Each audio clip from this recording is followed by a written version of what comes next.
Hello and welcome, ladies and gentlemen. The third and final day of racing action from Thailand Super Series, all the way over in Chiang International Circuit, home of what is effectively Thailand's production car racing. And we're on for our third day. Again, rain lurks in the background of most of our shots. We're ready for the final day worth of racing action and the final races of the weekend. This is going to be exciting, as it always is. And the Super Ecos are going to be up first to lead us off. Here, Dan. Yes, they are indeed, and we saw these cars provide some fantastic racing yesterday, Scott, have to be said. And so certainly the bar has been set high by the drivers themselves, so fingers crossed what we get to see today will be just the same. And yeah, I mean, realistically, yeah, it's a full day of racing coming up for us once again, folks. So a couple this morning and then the rest of the action this afternoon. So mostly short racing to start off, although we do have Super Touring again before lunch. They seem to have locked down that pre-lunchtime slot in the schedule. So we go from this to the Super Pickups next. So I think it's a quite fun contrast. We're going from our smallest cars to our biggest cars on the schedule this weekend, this morning. So keep that in mind and hope you're ready to enjoy the racing action coming up here first. Yeah, it's getting set on our grid at the moment as we roll through all of the drivers and everything getting set for their first race of the day. Reminder that it is just after 9 a.m. over this morning. Circuit Safari was out and in operation this morning as well. Unique aspect of warm-up and installation laps effectively for just about every category that wants to get out there.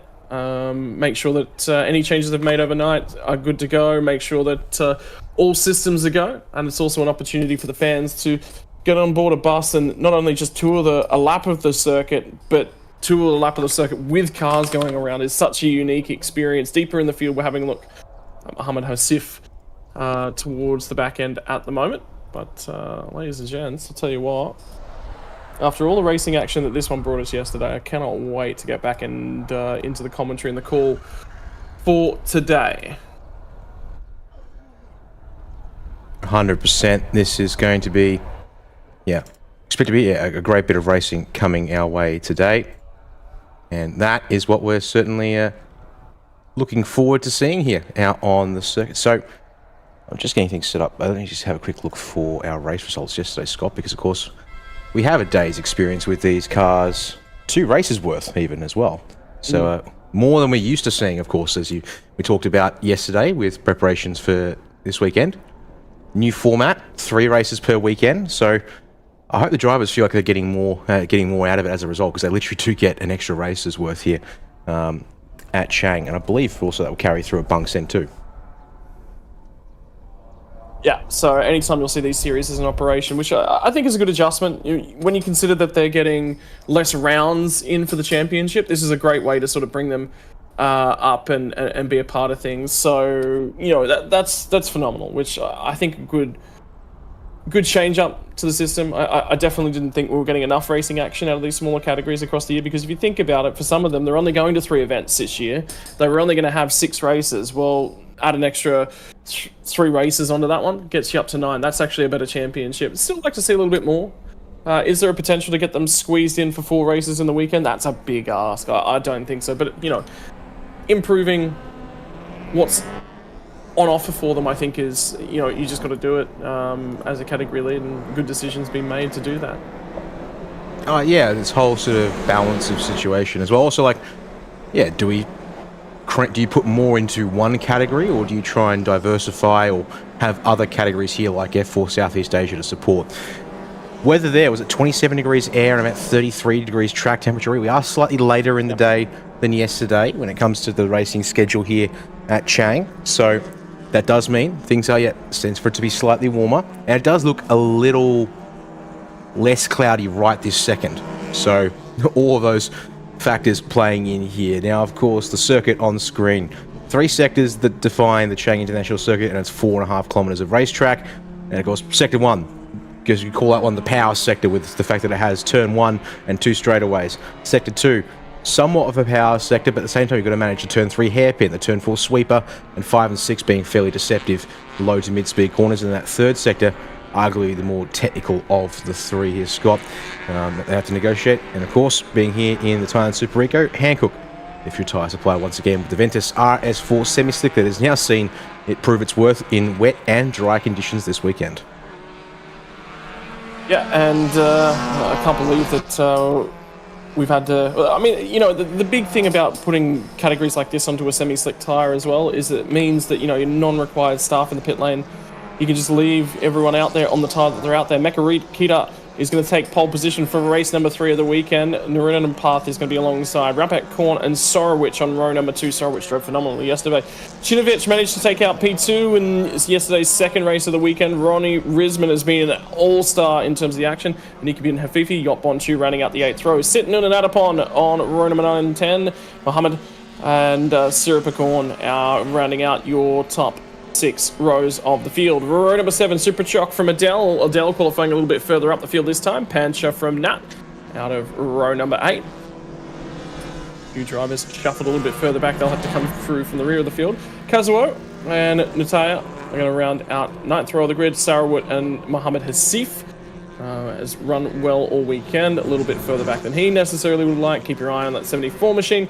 Nat9 from Vong Sapat and Bud Tavi to round out our field. And the thing that strikes me from that one, Dan, is that there are a lot of drivers coming from the rear of the field, which means that we are going to have frantic racing action. The car that we're running on board with at the moment, the 33 machine, has been supreme this weekend. I think, both race wins so far for Vong Sapat.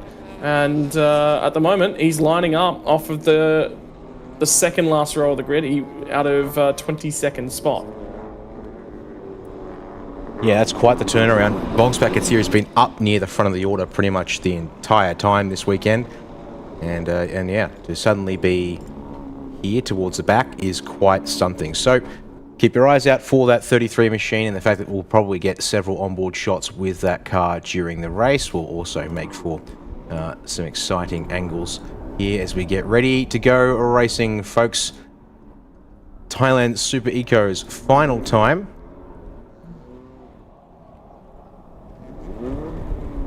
Let's get ready for the green flag and the lights to come up on screen here. Yeah, waiting for the gridding at the moment, waiting for the green flag from the tail end of the field.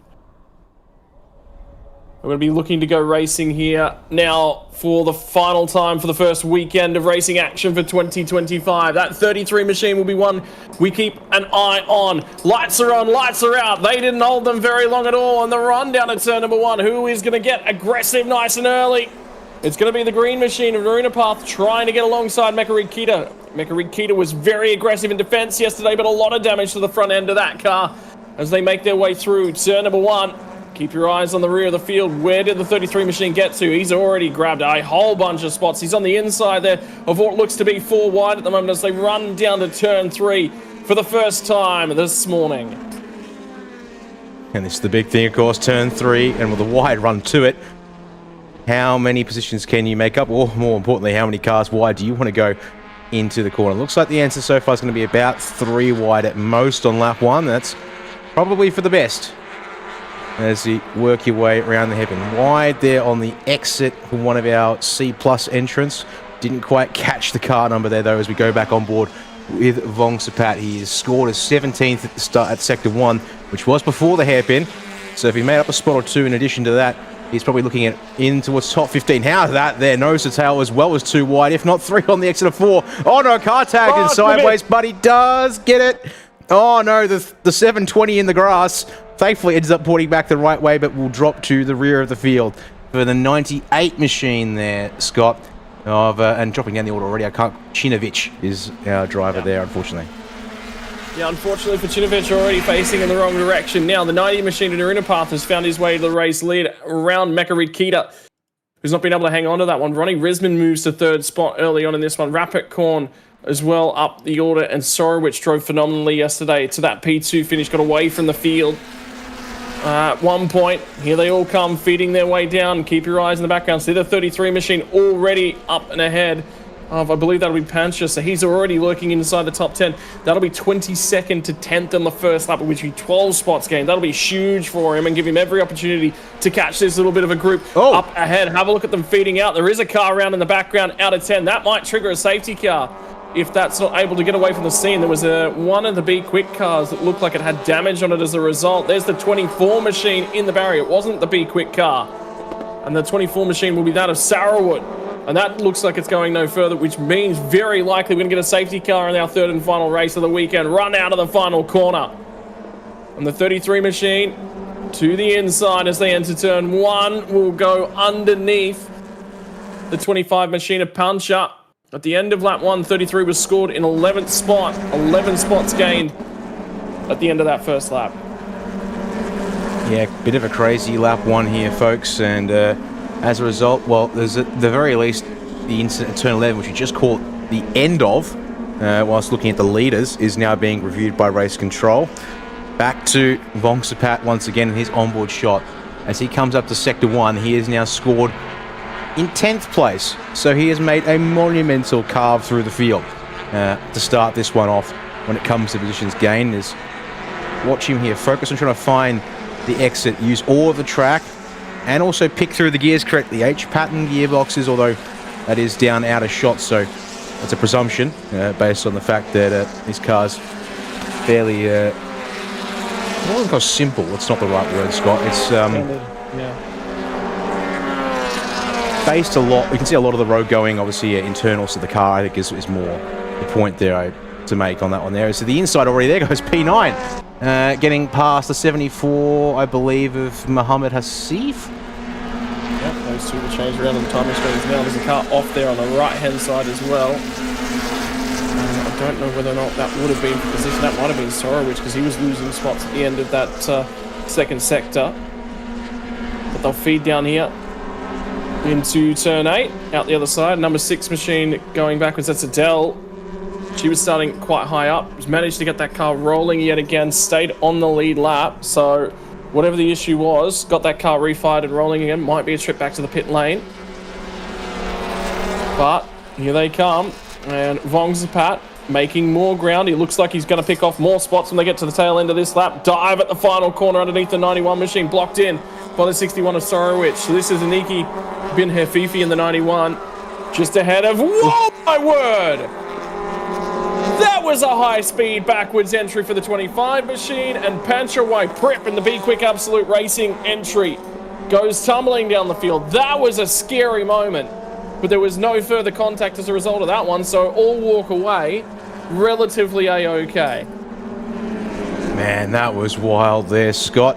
And with that moment there to capture on the feed, I'm going to step aside as we welcome Reese Gardner into the commentary box with you this morning to cover the rest of the racing action here to start the day off. And well, Reese, as you sort of get yourself affiliated, Super Eco once again delivering the goods as they did for you on Friday. Yeah, absolutely. Super close.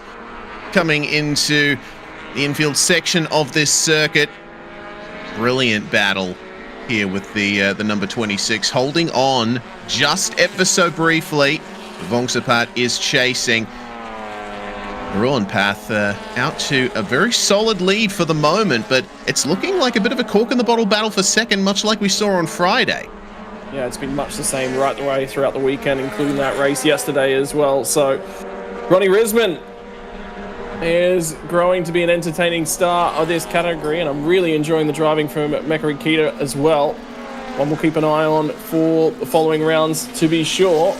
And there is that 33 machine lurking after a 22nd place start up to 16th in only a couple of laps, continuing that progress.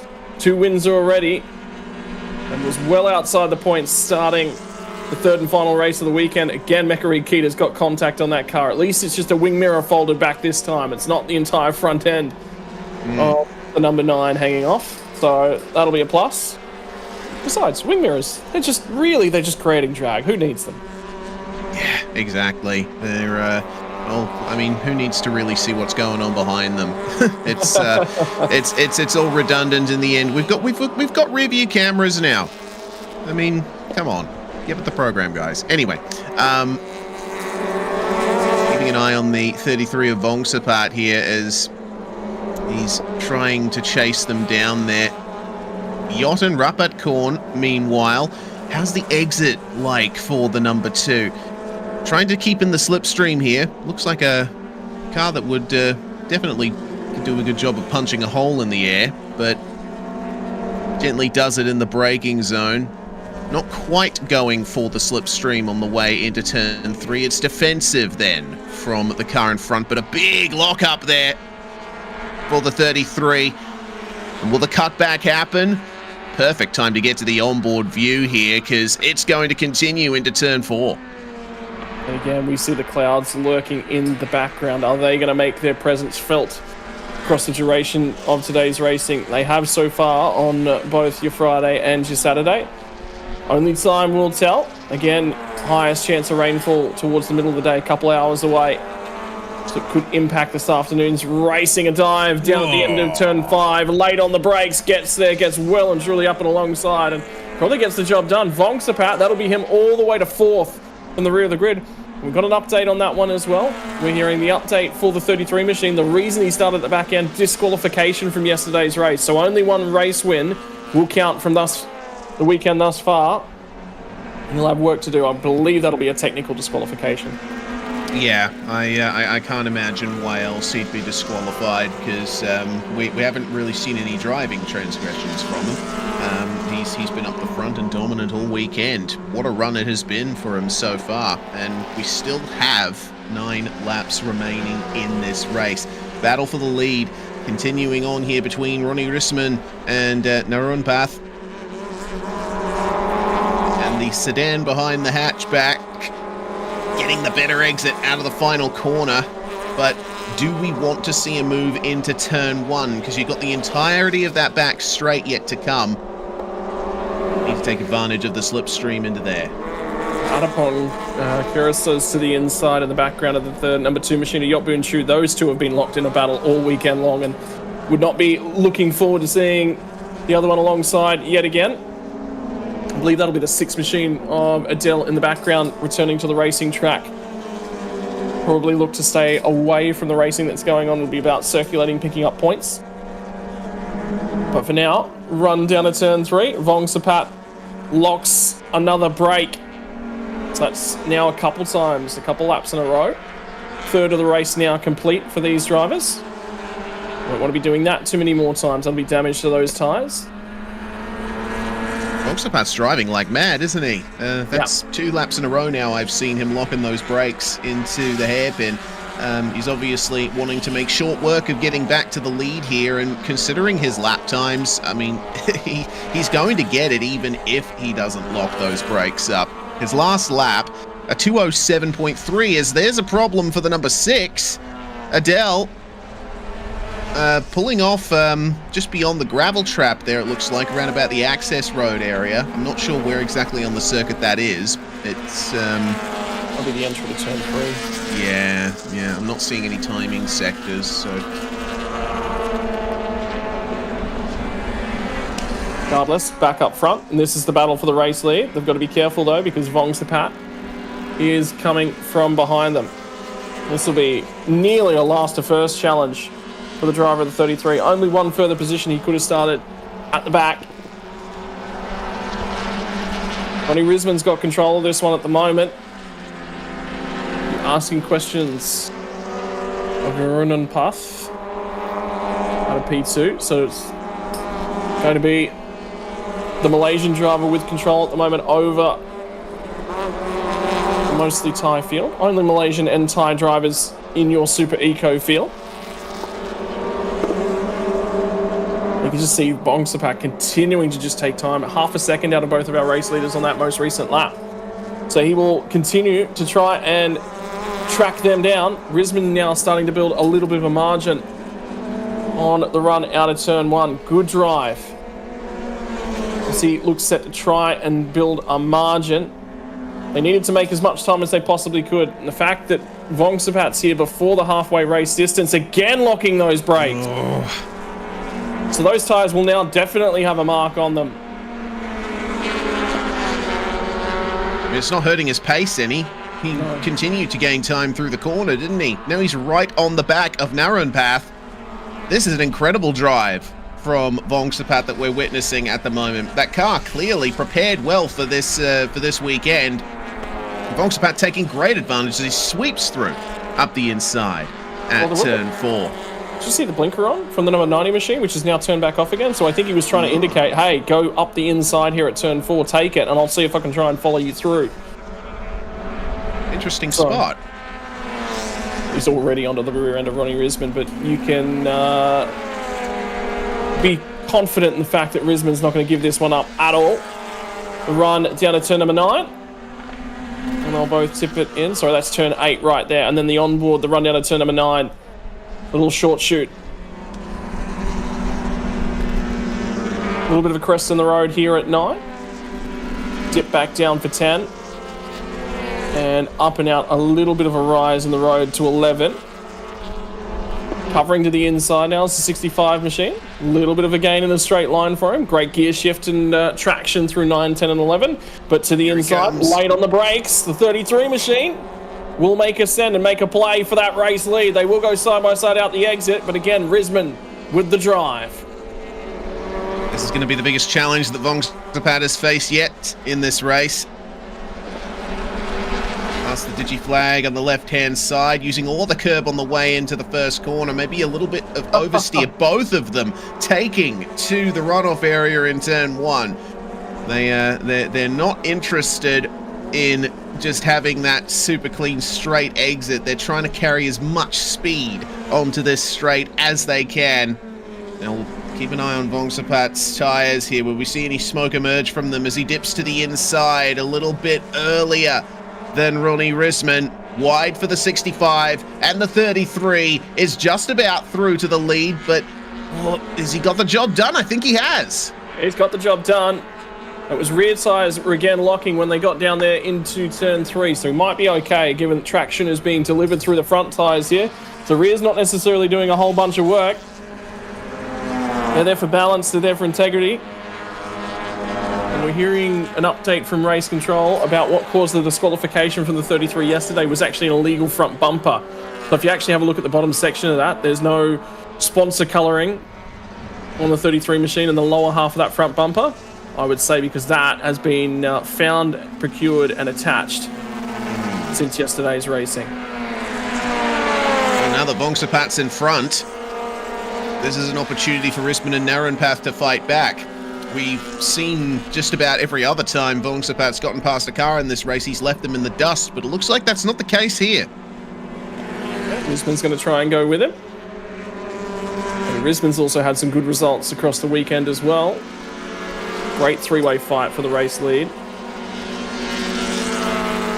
Next sort of major fight is between the 61 machine and the 91 machine of Sorowich and Iki bin Hafifi. We'll get an update on them when they get to the final sectors and see what they're capable of. New fastest personal lap of the race for Mohammed Hasif in the 74 machine. Gets the start-finish line. I'm just waiting as well to see black and white flags displayed for P1 and P2 on the road. We do have them for the 68 and the 99, apparently, but they aren't the cars that we're currently looking at. There's a whole host of them. Actually, 35 was given a drive-through penalty for the crash down at turn 11 on that opening lap, but black and white flags now being handed out to the number 9 machine of Mekari Kita. The 56, it sits in 9th place is Boontavi. 57 as well, which is Nataya, sits 19th on the road. 25 car as well, which was one of the 2 B-Quik cars. It was a little bit deep in the field, but that one was Pancho. We're actually going to get side by side in this little battle on the run down to turn 3 as well. 46, 68, 99. Battle for 13th out of the hairpin, and 3 wide on the way through. The Suzuki Swift taking great advantage of the exchange between the Honda and the Toyota. I can tell you, Reese, all 3 of these cars already have a black and white flag. for track limits as well. 46, 68, 99 with the next three I'm going to talk about. As are the 2 and the 33 machines. So that's Yacht Boonshu and, of course, our race leader, Vong Sapat. 74 and 91. The other two have received warnings. So that's number 74 machine is in 6th place. Of course, the 91 of Niki bin Hafifi out of 11th spot at the moment. 57 car came to a halt yesterday.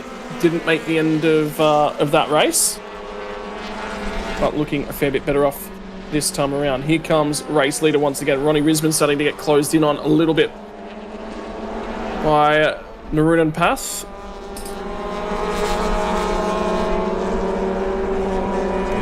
Yeah, the pass for the lead happening some time ago, and Vong Sapat starting to drive away from these two now, running 4/10 faster than Ronnie and Nurunpath.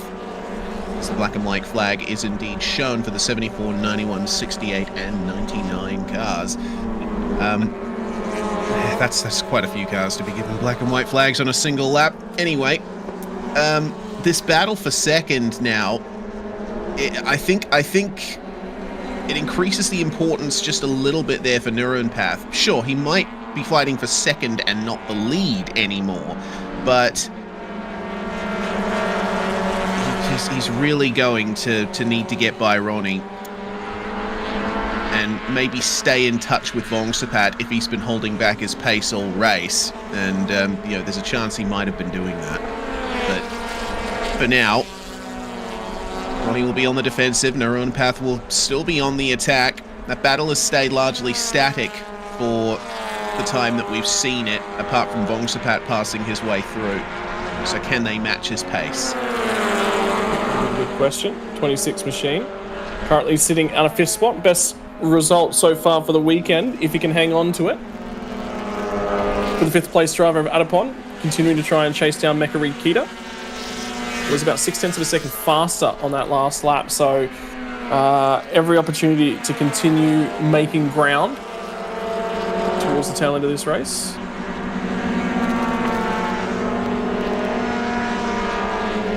Look back towards this battle, which contains Yacht Boonshu. Buntavi Najit is the lead car on this one.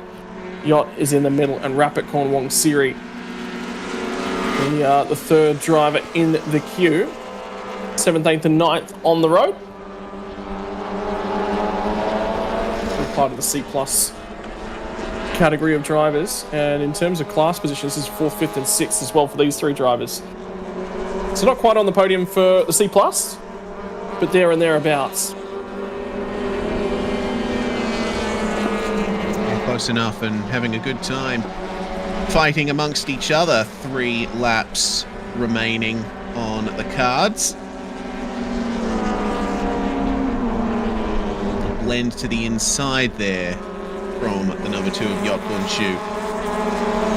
We'll be able to grab the slipstream out here. It's all about momentum off the first corner. A little bit further back, the raft of cars that got black and white flags, it looks like the Suzuki Swift there has fallen back behind the 68 and the 25. So Pancha Waiprip and Sirupakor Nyebyon, followed by Natanan Puratonga. Defensive now from Pancha. Land on the brakes as the Toyota Corolla.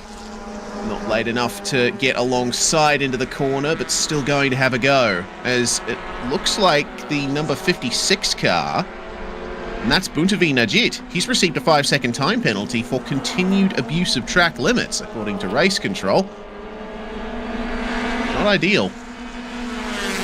He's 7th on the road at the moment with 2 cars within a second behind him, so he is in a world of hurt for that 5-second time penalty. At the moment, we'd only lose those 2 spots. So Niki bin Hafifi, though, is only a couple tenths of a second behind. Still capable of closing that margin, potentially taking enough time out so it would make it 3 spots lost overall.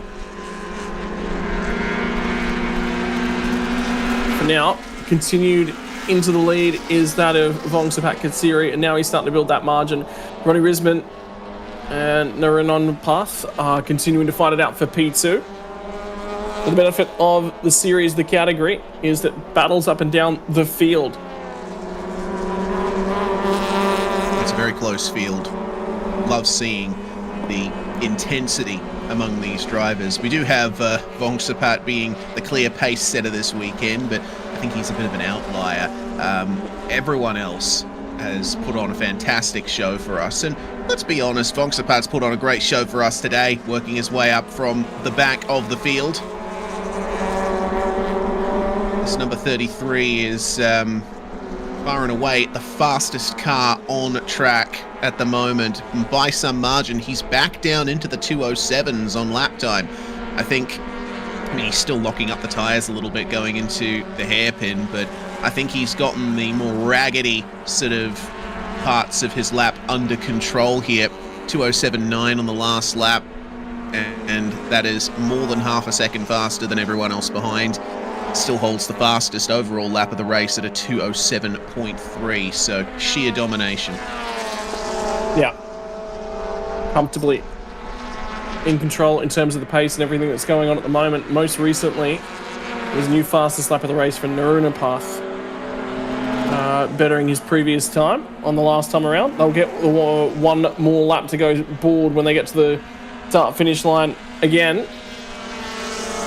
And now the 65 machine of Ronnie Risman's received a black and white flag, so he's got no room to work with in terms of track limits for the final lap. He'll get the notification of that when they get to the start-finish line. From there on out, it will be, you might be in trouble, so don't take too many risks. One driver not taking a whole host of risks at the moment. Vongsapat Katsiri has got a lead at the moment on the run to the final corner. He'll come out of this one, he'll see the one more lap board to go. But after 21 positions gained, he's right there and in contention. And I believe that was Ronnie Risman being signalled by the marshals there to let him know that he's received a black and white flag for track limits abuse.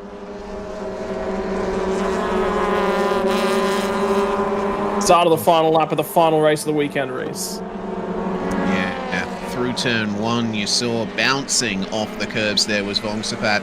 And, oh dear, oh no, that's the number 2 of Yopbunchu that's pulled over.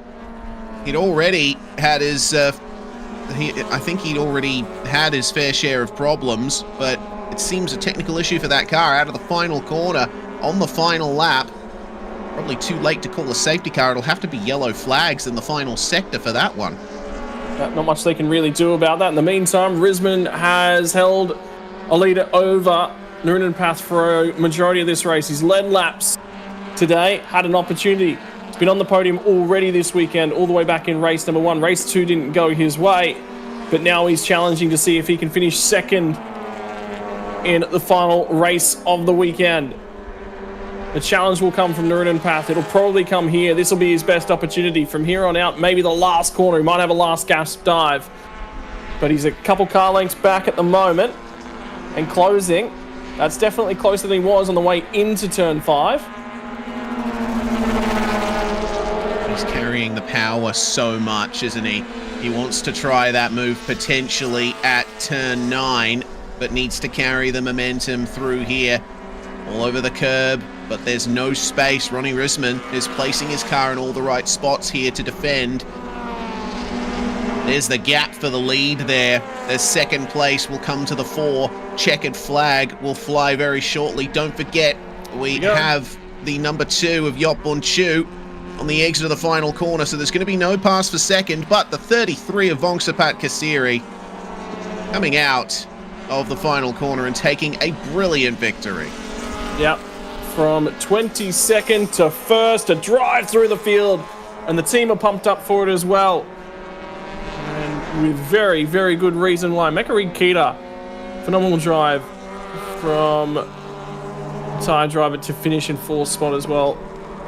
Been aggressive all weekend long and gets the result. Adapon will come home in 5th spot. There was only the one penalty that was applied for track limits, and it was to the 56 machine of Boontavi, so we watch and we wait for his times. That'll get updated post-race as that penalty gets applied. But there's your race winner yet again, and celebrating what would have been an exciting race for him. A lot of respect shown to him on the way through the field, but also had to get the elbows out, had to get some passes done. Some aggressive sends, but made it stick. He's very happy, isn't he? As he should be. Fastest lap of the race, working his way to the front, still with a few laps left in hand. That number 33 is perhaps the best prepared car of them all this weekend, and it's a big statement for the championship as well. Yes, he may have been disqualified from race 2, but if Vongsapat can carry this kind of pace and the car manages to hold up for the remaining rounds of the championship, it's going to be tough for anyone to beat him. Yeah, he's just going to be a threat all season long, isn't he? And that's a worrying statement to come out that early. The next round at Bangsan will really challenge him, though, and it's that level of aggression. He's obviously quick, uses the track limits, but therein lies the challenge when we head to Bangsan is how brave are you going to be? How close to the walls? How much of a challenge are you going to put on when too much speed could end the weekend early? Exactly right. We're at a MotoGP circuit for this round here at Chung International. So the walls are far away, the curbs are wide and flat, but next round at Bangsan, everything will be different. Walls, heavy braking zones, super slow corners. As we go through our results, then overall, Vongsapat, Ronnie and Narunpath are your podium. Ronnie will be very happy with another second out of this weekend in the Super Eco All-Class. Vongsapat taking victory over Ronnie, and Mika Radkita having a good run there to get 4th overall and finish 3rd in that class in C+. Narunpath Atapon and Mohammed Hasif will round out your podium there. That's 3rd, 5th and 6th overall. And in the Eco C class, Siripakorn taking the victory with Nutaya and Adele rounding out your podium. Adele with some late problems there in the final laps. Yeah, so unfortunately, to the tail end of the field, and I think she got back out there, but never. Well, she rolled off at the outside of turn 3, didn't she? So not completing those final laps, unfortunately. Vongsapat, confirmation, the only driver down in the 207s from that session, and a low 207 to boot as well. First race of the weekend now out of the way, and we'll be getting prepped for the final race of the weekend for your Super Pickup D2, the C-Class drivers, and then we'll have the hour race of Super Touring to come just before we'll break for lunch. So at the moment, might just take a little bit of a back seat to watch these guys feed in. But the important thing, I think, really, Reese, is to look at Vongsapat and go, all right, well, they got disqualified yesterday after the race. Not only did they have to source a replacement part, they had to make sure it was up to spec, and they had to give Vongsapat confidence in the car to be able to pressure on. I mean, yes, it's not a mechanical part, it's not something that's major, but, you know, doing the little things, preparing that car, effectively on track, won all 3 races. It'll only show on the results book as 2, though, and be a little bit disappointed with that walking away. But it's a long season, and with pace and speed that he's shown, I doubt that we're going to be looking at anyone else for the championship. The big question will be, can he survive the street circuit at Bangsan? That will be the biggest question. Yeah, that's going to be the difference maker. If Bangsan doesn't work out, then the remaining rounds are going to be even tougher. As Goody has his chat here to Narunpath, young driver getting the podium there, and I was very impressed with how he held on to the back of Ronnie Risman, who it looks like Goody is coming to find now. And I remember on Friday the interview wasn't English, so let's see what he has to say. How do you feel in this race? Okay, yesterday something bad happened to me, which was not my luck. So I prepare all the night to see. What happened? What happened? I keep pushing myself, either do or die. Oh. So The result is there.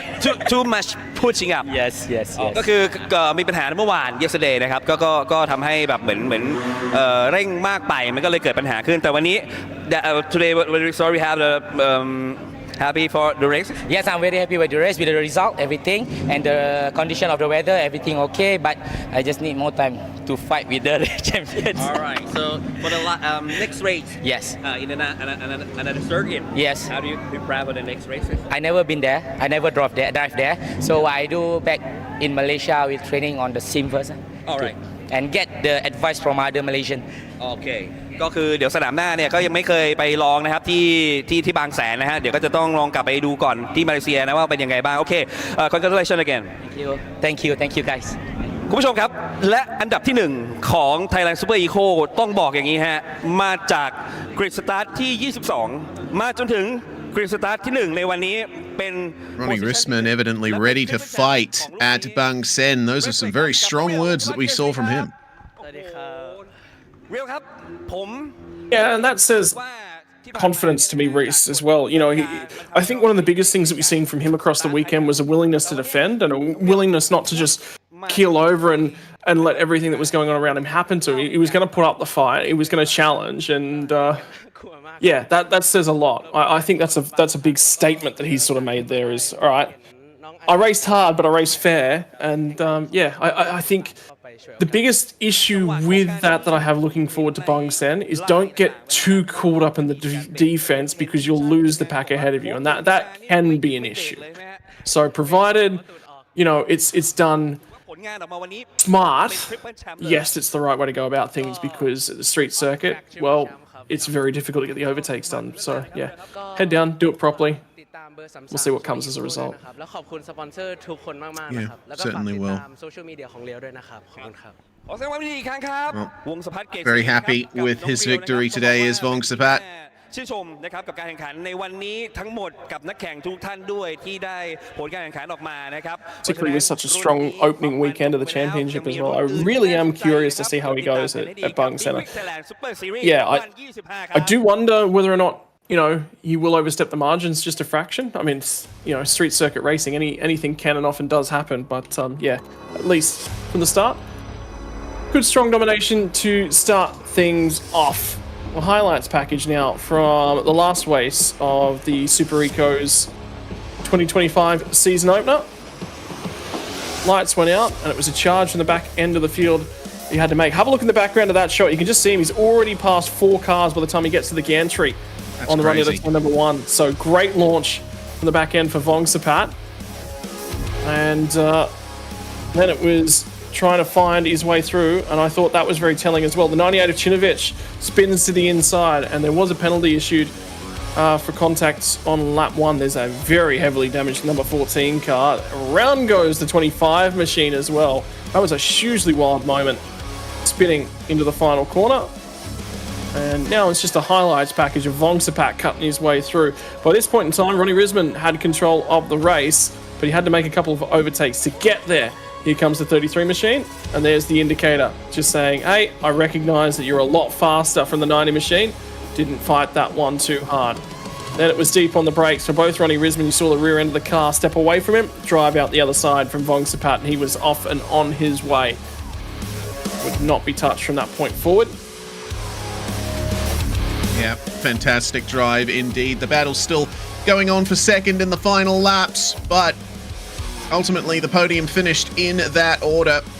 Vongsapat dominant in race 3. A lot of fighting further on back as well. Most of the cars that you're seeing on screen in that shot got late black and white flags for track limits. And we also saw driving infringement come in just now, late from race control for the number 25. 15 seconds added to their time, but checkered flag flying for Vongsapat, and you could see how happy he and his team was with that victory. A huge bounce back from their disqualification yesterday. Yeah, big statement as well. Says, right, you're gonna penalise us. You're gonna find something wrong with our car. That's fine. We'll get on the front foot and we'll go and do it all again tomorrow. And that's probably the best. Excuse me. Best approach you can take in those circumstances is, all right, that's in the past. Let's go and see what we can do in the future. But a little bit of a break now before we head into the Super Pickups, the last race of the weekend for the C-Class drivers. We'll be back with that in just a few moments.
ที่ใหญ่ที่สุดระดับอาเซียนแบบนี้ครับ ก็รู้สึกเป็นเกียรติมากครับ และดีใจที่สุดเลยครับ ครับพี่นึกเดี๋ยวต้องไปบางแสนต่อนะ สนามบางแสนเนี่ยเป็นสตรีทเซอร์กิตด้วยนะเพราะฉะนั้นมันจะแตกต่างจากแบบนี้ในสนามนี้เลยนะฮะพี่ต้องวางแผนดีๆนะฮะ ก็ต้องวางแผนให้ดีมากๆครับ เพราะว่ามันท้าทายมากครับ ครับ สนามบางแสน นะ ครับ เพราะฉะ ผม นั้นฝากไปถึงแฟนๆนะครับ ฝากไปถึงแฟนๆนะครับ ฝากติดตามรถแข่งกระบะคลาสซีหมายเลข 79 นะครับ ทีมแจ็คเลสซิ่งทัศนัยค้าไข่สมนึกแมชชนเนอรี่ทีมนะครับ ครับ ขอบพระคุณครับ เป็นกำลังใจให้นะครับ แน่นอน อันดับที่ 4 ของเมื่อวาน วันนี้มาอยู่ในกริดสตาร์ทของที่ 2เขาคิดอะไรก็ไม่รู้ครับคุณผู้ชม เขารู้สึกว่า ไหนลองจากแข่งแร็กลองมาทำรถแข่งเซอร์กิตกันบ้างไหม อันนี้เป็นข้อมูลจากผู้จัดการทีมนะฮะ พี่จิมมี่นะฮะ แน่นอนไม่ใช่ไกลที่ไหน อิมพอร์ตมาจาก USA Daniel Green Hey welcome back to Thailand Thank you. How are you today? Okay pretty good and you I'm doing good. Good. All right where are you from sir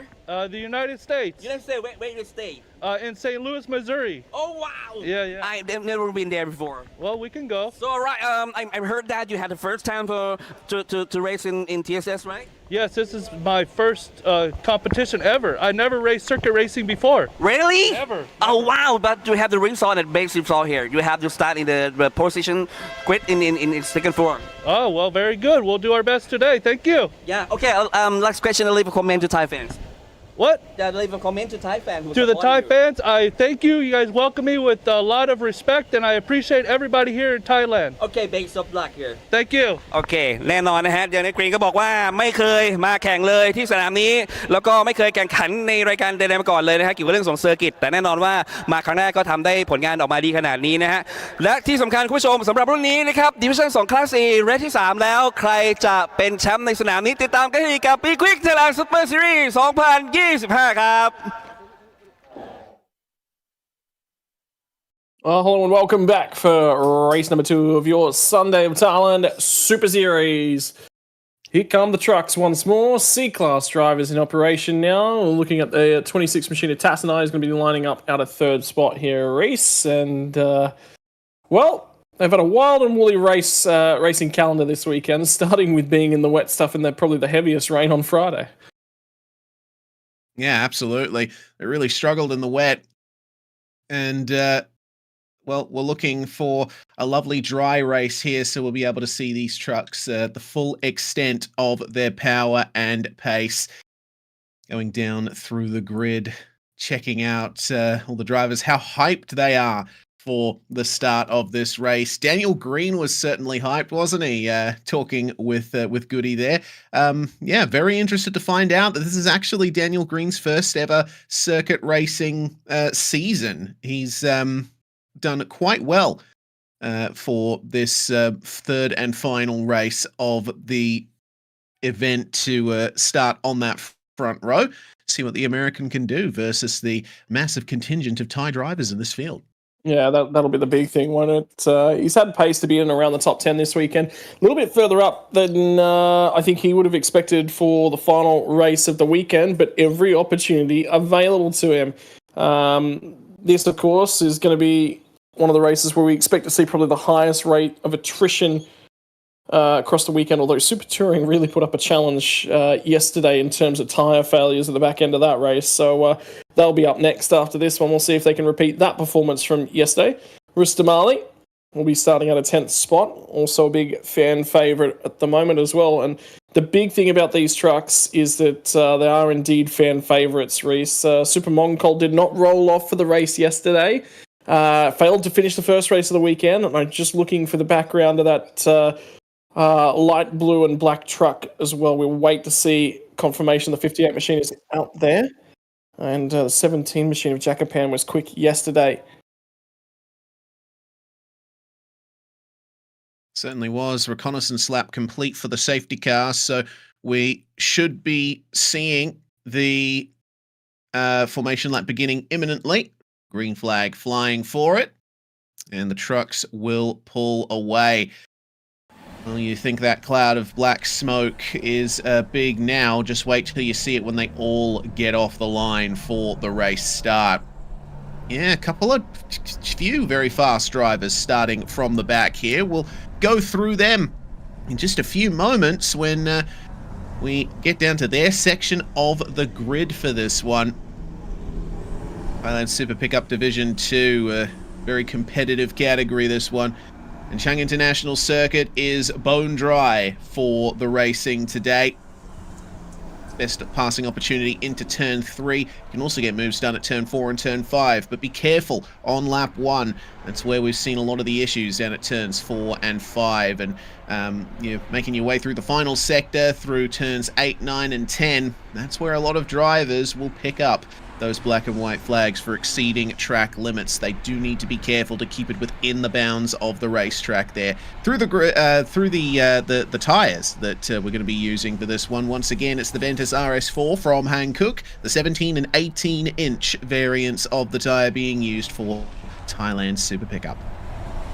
Yeah, and a tyre that creates great racing, reasonable grip, and ability to be used in changeable conditions, but also creates tyre fall-off. You need to look after your rear tyres in these cars, and the reason for that, they are big, they are heavy, and they do not like to turn, and then all of a sudden they're firing around extremely quickly from the rear end as you start to bring your foot down. Righto, starting grid, Somnuk from Daniel Green on your front row.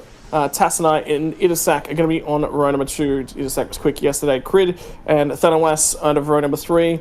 Row number 4 is going to be Woodachai and Wataya. Row number 5, Kitasak and Rustamali. Kitasak and Super Mongkol running out 12th position. We'll see if we'll see that truck in operation. Be good to see the 58 machine back out there. Finally, bringing up the rear of the field, Tenafak from Arnafap and Jackafan as well. Might have been issues with the 17 truck yesterday after racing was over, but this is Daniel Green's first racing weekend, and looking to, I think the big thing is when you come into a weekend like this for the first time, it's all about taking notes. Where can I improve? What can I do next time? How can I be bringing myself closer to the front? Because I expect that we'll be seeing, he looked like he was having a lot of fun, and we'll probably be seeing him further back again next year. Oh, sorry, later in the year. Yeah, absolutely. He's going to be starting on the front row alongside Somnuk Piantam here. Potential big result.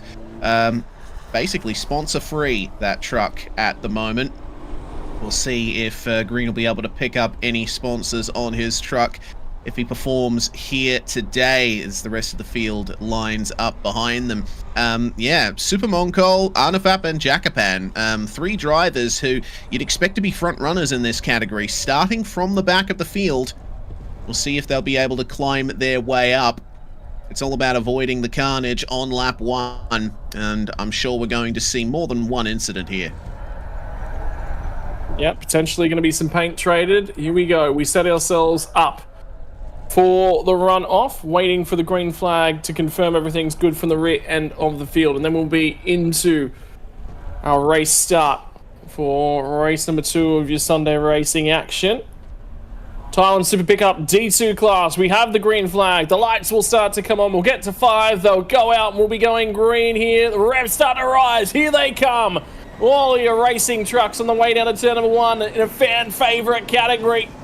As the Super Pickups charge towards the first turn. Somebody's already been elbowed out way outside of track limits at the moment, trying to find some room around the outside. It was the 17 machine. That'll be Jakapan trying to make his way right out and around the outside. He found speed, he found the hole, and look at that, that's from the last row of the grid. Is he up inside the top 5? You better believe he is.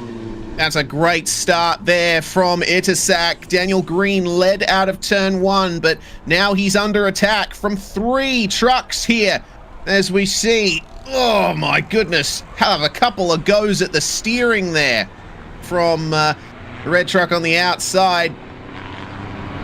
And then to the front, the number 26 of Tassanai. Daniel Green falling back a little bit there out of turn 3. Riding on board with Super Mongkol here as he works his way up the field into turn 4. He's going to take it easy. This is going to be quite the interesting on board there. Sorry, it's Itasak. My apologies. Got my car numbers confused there. Oh, that's a spin. That was a huge dive, I think, on the number 12 machine of Thanawas, and there was contact between himself and the 79 machine. And that will rotate the 79. Yeah, you can see there's the contact confirmation of it. In there, a touch shot. He turned into the corner quite early. Showed the nose extremely late. I just don't think the 79 machine saw him coming. Stewards already have that incident under investigation. So we'll be seeing a decision from that very shortly, I'm sure. Jakapan, meanwhile, well, he had an absolute lightning start, didn't he? And now he's leading the way. Tassanai Jaimun will follow him through, the pole sitter for this race. Green's fallen back to 6th place, but he's doing a good job of holding on to that as we complete lap 1. And thus far, only incident so far is that one that we saw down at turn 5. To the number 30 of Itasak. See how far up he can fight. Thanawas up in front of him here. And it's all about the exit from turn 1. They are really being liberal with the track limits here. They're going to have to tidy that one up unless race control spies it and investigates it. But he's translated into a good run, getting squeezed to the inside by the number 12. He's going to have to go to the outside for turn 3. How supreme is the number 30 under brakes? Seems like, oh dear, not very supreme is the number 12. And you saw behind there, Thanawas there having to get back out of it. This is quite problematic, seeing a car going very deep into turn 3 in front of you. It's making the job ever harder for those behind. Watia now on the outside and the number 42 to try and protect the position, but the understeer comes into turn 4. He'll get back onto the circuit, but it's still side by side. Yep. And for the number 12, confirmation, we looked at it, we said it was a late lunge, and indeed the stewards think so as well. 15-second time penalty. They see something quite egregious in that move. Not a 5-second time penalty, not a 10, it's 15 seconds that's been applied to the number 12 machine. So Thanawas is not going to be finishing on the track where he sits. How much you can be confident. He'll be wanting it to stay clean. 56 machine back into pit lane at Kiatasak. Issues there. He's not the only one. Have a look at the smoke billowing from the rear end of it. That'll be oil. There is no way. The 82 machine was there, I believe, alongside of him, which would be Pred Sub, which we don't have any timing sectors for him, so he may not have even started the race. Yeah, I'm also seeing Kintasak in the pits as well, potentially. The number 52 as chaos erupts here at the final corner. Seeing our top drivers start to break away from this fight, but it's all a mess coming into turn 1 here. Thanawas trying up the inside there as Super Mongol, who's found his way up to 4th now. Brilliant run up the field from those who started at the back. What can Super Mongol do to elevate himself further forward here? 10 laps to go, and the moves are still on between Wataya and Arnafab here. Arnafab, comparatively, struggling to find his way through this pack here in the 77. Yep, not really being able to make huge leaps and gains at the moment. But for now, he'll have to try and pick them off one by one by one. The problem with that is the leaders are already starting to set sail. Jakapan just at a 1:59. So for the 79 machine, 2 seconds a lap slower. The margin between himself and the race lead now is out over 9 seconds. A long way back, but he's picking them off one by one by one. Super Moncol as well. Good to see him back out there and finally looking to potentially score points, as he's had retirements from the first race, didn't take to the grid for the second race.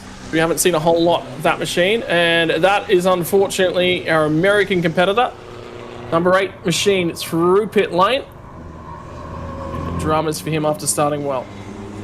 Yeah, not good for Daniel Green. I'm not sure exactly what the issue is there, but he joins the raft of trucks that have had to come into pit lane in this race. Jakapan, meanwhile, up at the front, setting the pace down below the 2-minute marker. That is quite substantial pace from the number 17. 3rd place, the 58 of Super Mongol. Starting to jet away from Itasak here. I wonder if we'll be seeing that on board again very shortly from the number 30, but Super Mongol is looking stable and fast in the first turn there. Further up the front, it looks like Jakapan's starting to make his way around lapped trucks there. He is in the lead by 2.1 seconds at the line, so it's going to be difficult for the rest of them to catch up. Looks like some damage to the front splitter of the 58 machine is Super Moncol, who's the fastest car on the most recent lap, and it's at 158.564, new fastest lap of the race so far. The tyres will be starting to go off a touch, so that might just stand until the back end. He also just set a new fastest sector 1 time for the race so far as well. So speed now starting to come to the 58 machine. Took 3 seconds out of Tassanai Jamon ahead of him and 2 seconds out of our race leader on that lap. So capable of running the guys down ahead at the moment. Keep our eyes on the 77 machine of Arnafap, turning reasonable lap times. Don't forget we have to keep an eye on what happens to Thanawas in the number 12 machine as well. He just went through that yellow truck, the front end of that shot. As we go 2 wide down through 5 and 6. 77 machine. Make their way by. That's a slowing truck. So something gone wrong. Might be the 42 machine of Utaya. I think that's actually the 82 of Crude Prayed-Sub, who's already a lap down after spending some time in pit lane. So nothing much more to say regarding that, other than our commiserations to Crid there for unfortunately falling out of a contending result here today. But Arnafap on Rustamali. Arnafap on Whittier, sorry. Oh, big oversteer from the number 42. And I think the right indicator's stuck on for that truck. I've seen it on there for some time now. Either that or Whittier is basically inviting the 77 to just go for the move and then he can continue on. But that indicator is still on. So, yeah, I'm not sure what to make of that. Regardless, another position up there for Arnafap. He's made it into the top 5. We still have 8 laps remaining. Yep, so every opportunity to at least keep making spots up. And Super Moncol now also making his way past Itasak. And there's the 26 machine of Tassanai starting to fall down the order, so that's the margin now for the race lead. New fastest lap of the race again. So remember, he ran a 58 last time by. Well, he improved it again. Super Moncol 57.686. Now he takes 3 seconds out of the race lead, and he is about 3.5 seconds at the start of the lap back from Jacopan. So continuing to take little bits and pieces of time out of the race leader. Going to end up with a strong battle going on. Race lead in just a few moments. This is going to be very intense between these two. Real shame to see that Tassanai was off the track there, and I'm waiting to see if he'll turn up for the next timing sector. Looks like he has. He's fallen down to 10th place now. That's not ideal for the pole sitter of this race. But keep our attention on the 58 as out of the final corner. That's a big slide and a spin almost for Super Moncol. Oh, he was pushing too hard in his pursuit of the lead. That has given Jacopan some solid breathing room now. Should be able to bring it home from there, although we're not even at a halfway point of this race, so still a fair chunk of time to come. Anything could still happen. Manages to hang on to the place. Itasak and Thanawas now in a lot closer than they were. There's the 84 machine coming to pit lane for a black flag penalty. That'll be a drive-through for him. See the splitter vibrating there for Super Moncol in the braking zone. Evidently, though this truck is looking super quick out there, it's not the most stable or confidence-inspiring. Oh, I was going to say, I wonder whether or not there might have been contact to the front end of that on the first lap. There must have been. Because it looked definitely looking a lot more loose than we've seen it thus far this weekend.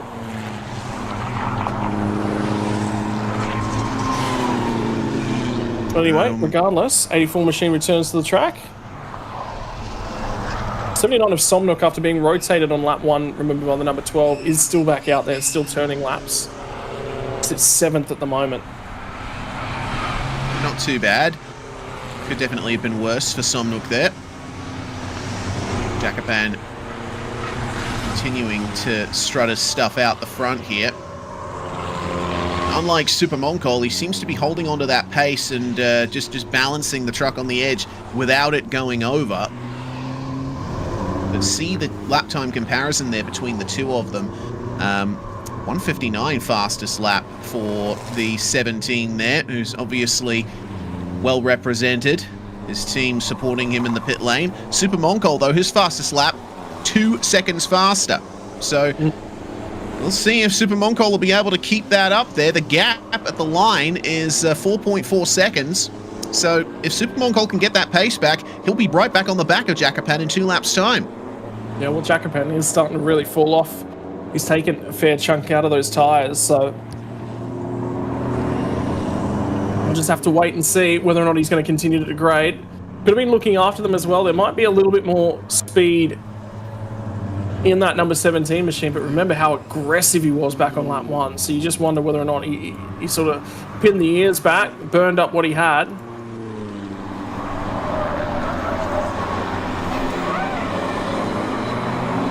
There's nothing we can do now, Reese, but watch and wait for it to come to us.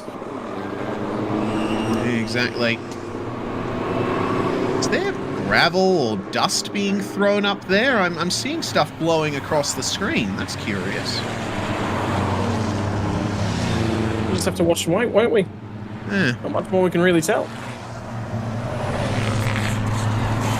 Keep our eyes peeled again on car number 12, Thanawas. And you see that the front bumper of that truck is looking a little bit out of place as well. Of course, still got that time penalty hanging over his head for the contact on lap 1. That's the damage from that you can see on the front of the truck. And 25 seconds will put him back down to 6th place at this point, judging from where he is at the end of this race. But looking at the lap times here, well, he's matching Arnafap ahead pretty well. Matching Itasak pretty well as well, but last lap was 2 seconds slower, so I get the feeling that Arnafap may very well be catching up to him in short order. Still 5 laps remaining on the cards here. Seeing that the 86 of Tanafak has gotten a 10-second time penalty for speeding in the pit lane. That's a no-no. If you've already been sent to the pit lane for issues, we're sure that's the 86. It might have been the 84, because remember, Rustamali had a transit through the pit lane. True. The steward's messages do say 86 very clearly on my end. Might be the way Unless for the there's, 86 machine. Yeah, it could be anything. Daniel Green's out of the truck. He is out of the race. Shame there. After starting on the front row for this third and final race, black smoke for the number 84 there is what we're seeing. So 86 and 84 have both come under the auspices of race control, but for different reasons. Well, I thought we saw the 84 already come through pit lane for black smoke, unless this is a secondary penalty. Might very well be. Unless the actual message has been relayed to the driver late. That's another option. Yeah, potentially. Either way, a lot going on at the moment. And, well, Rustamali won't have an opportunity to come back and serve a black smoke penalty because that thing is parked up. And that's on the back straight, heading up to turns 2 and 3. So there's going to be yellow flags in that sector. And That'll likely a safety car. Yeah. There's no way we get away with that without a safety car for sure. Drivers will all have been notified of the car stopped by the side of the racetrack and potentially getting ready to slow down. Race is still under green flag conditions. Will that safety car be called is the question. You see him there off to the side and, well, he is off the racing surface and the conventional line does take them through the middle of the track, sort of away from him. but still a bit too close, as here comes Super Mongol challenging for the lead into turn 3. Around the outside, puts the power down, but he just can't do it. He's too wide to take advantage. And Jacopan will stay ahead. Well, 17 machine just got a black and white flag for track limits, so that's just very quickly followed up with one for the 58 machine as well. So they're both being watched very closely in this battle for the lead. And how can you take your eyes off them at the moment? Because Super Mongol has taken significant time out of the 17 machine. They'll challenge each other. Might be able to... There is marshals there and working on the 84 machine at the moment. He's out of the car. Could just be a local yellow. Given it's on the straight, it's not really a huge deal of risk. There's not a lot of runoff in that area, but you don't necessarily need it.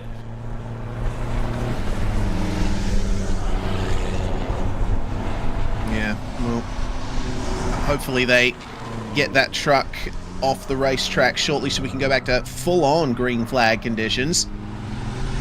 For now, Jacopan seems very strong in the final sector. Super Mongol having trouble keeping up with him there, but once we get out of the final corner and back into sector 1, you'll likely see that 58 really bring it, as there's the confirmation of the black and white flag for our race leaders. Also confirmation of the current race order as well. Yes. That's handy. Super Mongol's not going to want that to stay in that order for all that much longer. And that is Jacopan, after being given the warning for a black and white flag, infringing upon turn 1 track limits. Oh, that splitter is getting worse. Oh yeah. Looks like the connections are not very good there for Super Mongol. It's it's the strut there, the actual like vertical support on the right hand side of the truck, I think, is loose, and so at high speeds that's letting the splitter flap about. I get the feeling if that gets worse here, I mean, there's only well, 2.5 laps to go. Oh, you can see it's getting looser. It's getting looser on the right-hand side. It's almost fully detached now. It's shaking that whole section of the truck loose, and now it's rubbing on the ground, so... Uh-oh. Super Mongol, yet to finish a race this weekend. He's in position to win one. Potentially, if he can just find a touch more speed. And he won't want to lift off. He's going to keep pressing on with this. Oh, Jacopan. Continue to press on. There'll be 2 more laps left to go when they get back to the start-finish line. We'll be under 10 Ks now left in this race. Super Mongol's been quick. I'm very curious to see the lap time that when they come through this time by.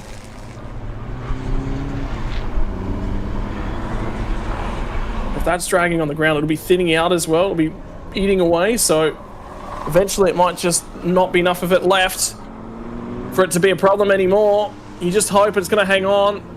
And if it's going to be damaged anywhere, it'll be off of the run out of turn 2. He closes up once again with Jacopan. Now what can he do off of turn 1?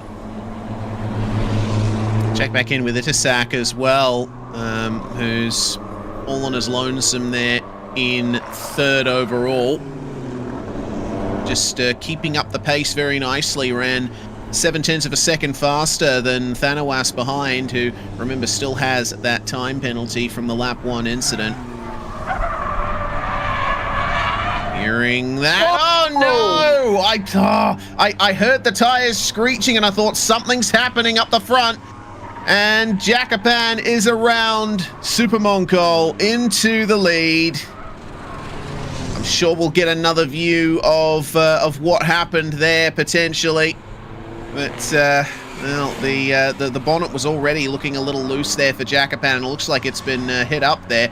How's Super Mongol's front end? It's still looking the same, but contact between our leaders. Well, maybe. Remember these things as they go on in the stint. There's no other shot. We don't have another shot. It's the only one we've got. So we don't know whether or not there's contact between the two of them. Yeah, I mean, I'm pretty sure I heard 2 sets of tires screeching coming into turn 3 there. But we'll find out. Surely the stewards may have something to say about it. Regardless, Arnefap chasing down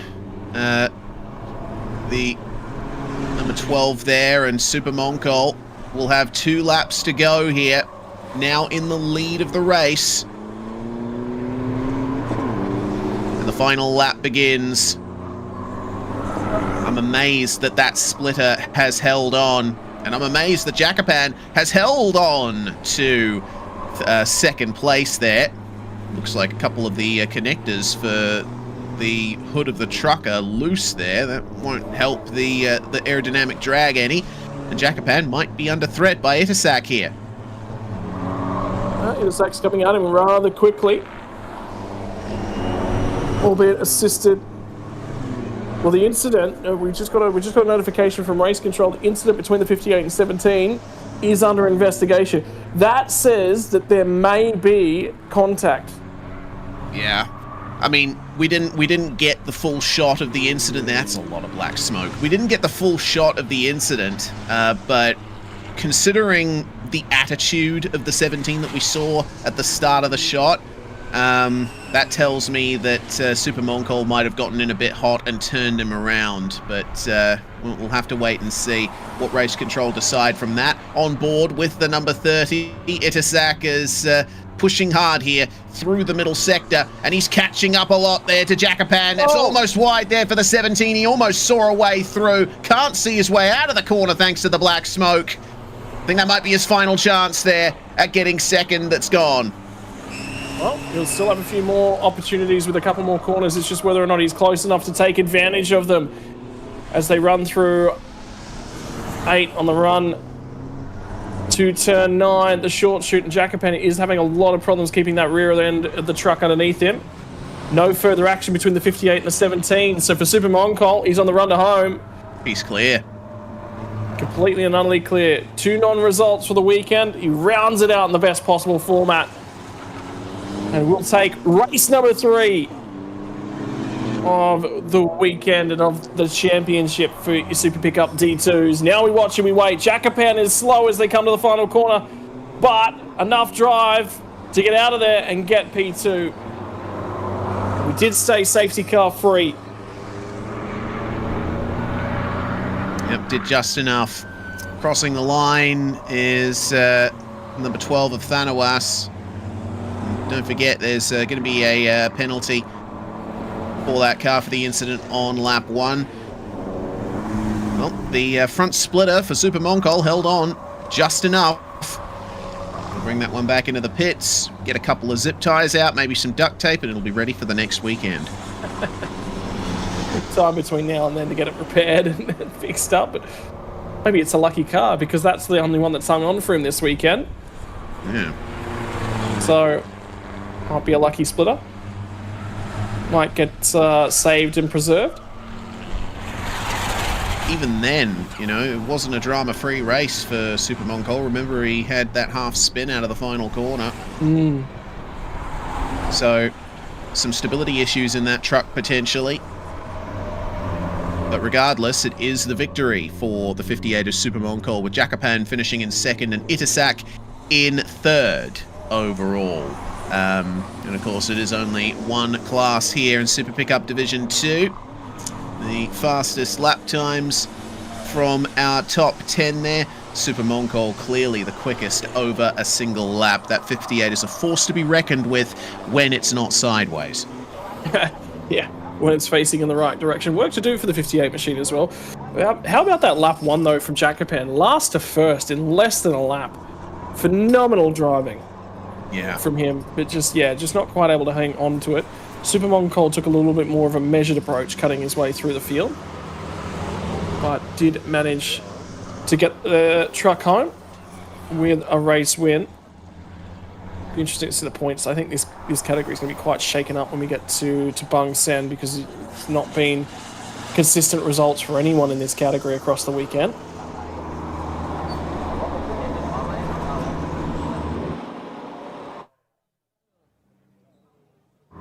as they form back up into pit lane, I'll be time for some interviews and chats to your Thailand's Super Series pickup D2s. Be interested to see the interaction here between Super Mongol and Jakapan. Might tell us a little bit more of the story of their contact at turn 3.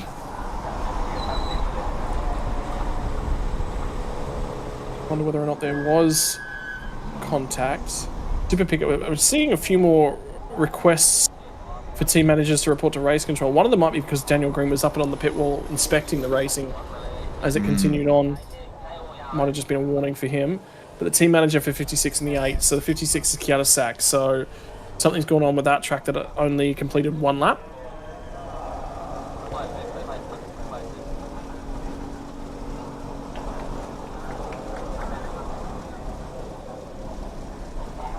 Did actually send a message over to one of the Australians in attendance this weekend just to get his gauge on conditions. Daniel Bilski had to drive in the wet.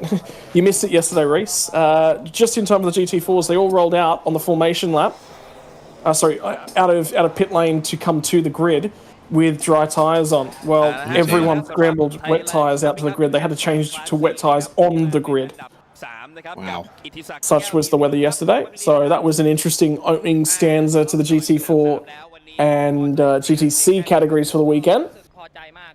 And the problem is, that's about when the rain's due again this afternoon, is when they're on track much later this afternoon. So, and Bilski was just saying, yeah, it's been a little bit tricky to manage because they're also trying to pick setups and how they want to adjust the car for this afternoon's race. Because that would have been in a relatively dry condition, considering they weren't expecting the rain yesterday. So, either way. Yeah. แล้วเดี๋ยวส่วนเราจะเวทจะจัดการน้ำหนักยังไงเดี๋ยวเราก็ไปจัดแจงอีกทีครับเพราะว่ามันเป็นสนามแรกที่เพิ่งเคยโดนถ่วงเหมือนกันนั่นมันอยู่ที่การบริหารจัดการของเราแล้วว่าจะบาลานซ์ตัวน้ำหนักแต่ตรงไหนถูกไหมฮะ Interviews now in offering from Goody, so we might just sit back, relax, take a listen onto these ones. Your Thailand Super Touring category will be up in a very short period of time, and that'll be the final race from the first half of your Sunday. สนามบางแสนล่ะแตกต่างจากสนามแบบนี้นะ สนามบางแสนก็เป็นสตรีทครับค่อนข้างจะแตกต่างมากก็สนามบ้านผมเองชลบุรีก็คือความยากเนี่ยมันค่อนข้างสูงเพราะเป็นสตรีทมันพลาดไม่ได้แท็กลิมิตไม่มีก็คือกำแพงเลยเบรกหายเบรกไม่อยู่ก็กำแพงเลยก็คือต้องนิ่งพอสมควรนะครับรถต้องพร้อมทีมงานต้องพร้อมพอสมควรไม่งั้นก็อาจจะทิ้งรถได้ครับความปลอดภัยต้องมาก่อนครับฝากถึงแฟนๆครับฝากถึงแฟนๆครับฝากเชียร์ครับทีม OMC Racing ครับครัวบุษกรบ้านฉาง SSK สมศักดิ์การช่างอู่ศรีบางมัดครับวอนโทนิกอภิชาติฟาร์มครับผมอู๊ดอ่องระยองขอบคุณมากครับขอบคุณครับขอบคุณครับนะฮะไปดูอันดับ2กันต่อนะฮะท่านผู้ชมฮะกับจักรพันธ์วรรณรัตน์นะครับพี่อาร์ตครับเป็นไงบ้างครับกับผลงานในวันนี้พอใจมากครับออกหลังได้ขึ้นมาอยู่ตำแหน่งนี้ถือว่าเป็นที่พอใจพี่ครับผม3 สนามเราได้ที่เท่าไหร่กันมาแล้วบ้างครับไหนลองรีแคปของตัวเองให้ฟังหน่อยครับที่2ถ้วยครับแล้วอีกอันดับหนึ่งก็จบที่3แต่ผมไม่ได้รับถ้วยพอดีว่าตำแหน่งการยึดการโดดน้ำหนักผิดตำแหน่งครับผมเข้าใจได้อยู่พี่อันนี้ก็เป็นเรื่องของกฎกติกาครับใช่ครับพี่วันนี้ก็ถือว่าพอใจครับพี่ครับผมพี่สนามหน้าส่งต่อสนามหน้าบอกคุณผู้ชมให้ติดตามกันด้วยครับติดตามทีมเทลูบิแคนเลสซิ่งทีมด้วยครับผมรวมช่างเชียงกงต้นคอมเมเร็วไปบางแสนแน่นอนครับผมขอบคุณครับและอันดับ1นะครับเป็นของบิ๊กสุภามงคลเดชเพชรโอ้โหแสดงความยินดีด้วยครับเป็นยังไงบ้างครับสำหรับเมื่อวานและวันนี้สนามที่3ก็เมื่อวานรถเกิดเครื่องมีปัญหาก่อนก็เลยได้แค่โค้งเดียวแต่วันนี้ก็มาพอได้แล้วครับแก้แล้วแก้หมดแล้วครับใช่ครับคือเกิดอะไรขึ้นจากปัญหาที่เกิดขึ้นของเมื่อวานเมื่อวานเข้าเวียงขาดเข้าเวียงขาดใช่ครับวันนี้เลยต้องไปต่อท้ายครับไม่เป็นไรแต่วันนี้ก็ถือว่าทำผลงานออกมาได้ดีนะครับเพราะฉะนั้นก็แสดงความยินดีด้วยนะครับฝากถึงแฟนๆหน่อยครับพี่ครับก็ฝากเชียร์นะครับสุภาพมงคลเดชเพชรครับเบอร์58ครับบายอุดรระยองครับขอบคุณครับแสดงความยินดีอีกครั้งนะครับแน่นอนนะครับคุณผู้ชมครับสำหรับการแข่งขันเรายังมีกันต่อนะครับในรุ่นต่อไปแล้วรุ่นหน้าอันนี้มันแน่ๆนะครับติดตามกันให้ดีนะครับกับ B-Quik Thailand Super Series 2025ครับ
นะคะ เราส่งรถทั้งหมด3 คันนะคะ ลงในรุ่นซูเปอร์ทัวริงค่ะ จากปีที่แล้วครับที่ได้แชมป์มาก็ปีนี้เปลี่ยนมาวิ่งเทอร์โบนะครับใช่มาเป็นรถเทอร์โบแทนขับยากขึ้นนิดนึงแต่ว่าตัวรถเองก็เร็วขึ้นอะไรเงี้ยครับก็ต้องปรับตัวนิดนึงปีนี้ได้มาขับคู่กับเบฟก็จะไม่เครียดค่ะ เพราะมีคนที่เขาเร็วกว่าอยู่แล้วนะคะ เราก็ไปเป็นตัวถ่วงให้เขานิดนึงก็ดีค่ะปีก่อนหน้านี้จะเคยขับแค่ NA กันมาก่อนแล้วก็ปีนี้ YK ก็พัฒนารถให้มันเป็นเทอร์โบเพื่อสู้กับคู่แข่งคนอื่นๆให้ได้ดีมากยิ่งขึ้นก็ตื่นเต้นค่ะแล้วก็ยังมีอะไรที่เราต้องพัฒนาอีกเยอะก็เดี๋ยวจะต้องรอดูว่า1 ชั่วโมงรถจะค่อนข้างสมบูรณ์ครบ1 ชั่วโมงไหมเดี๋ยวต้องรอดูกันอีกทีค่ะปีนี้นะคะรุ่นทัวริงคาร์ค่ะพิเศษตรงที่ว่ามันเป็นถ้วยพระราชทานค่ะคิดว่าอยากจะทำให้เต็มที่ที่สุดไม่ว่าคันใดคันหนึ่งในทีมก็อยากให้ได้ประจำปีไปเพื่อที่จะได้ถ้วยพระราชทานด้วยค่ะฝากแฟนๆนะคะที่ชอบในวงการมอเตอร์สปอร์ตนะคะฝากเชียร์ทีม YK Motorsport ด้วยค่ะรุ่นซูเปอร์ทัวริงนะคะ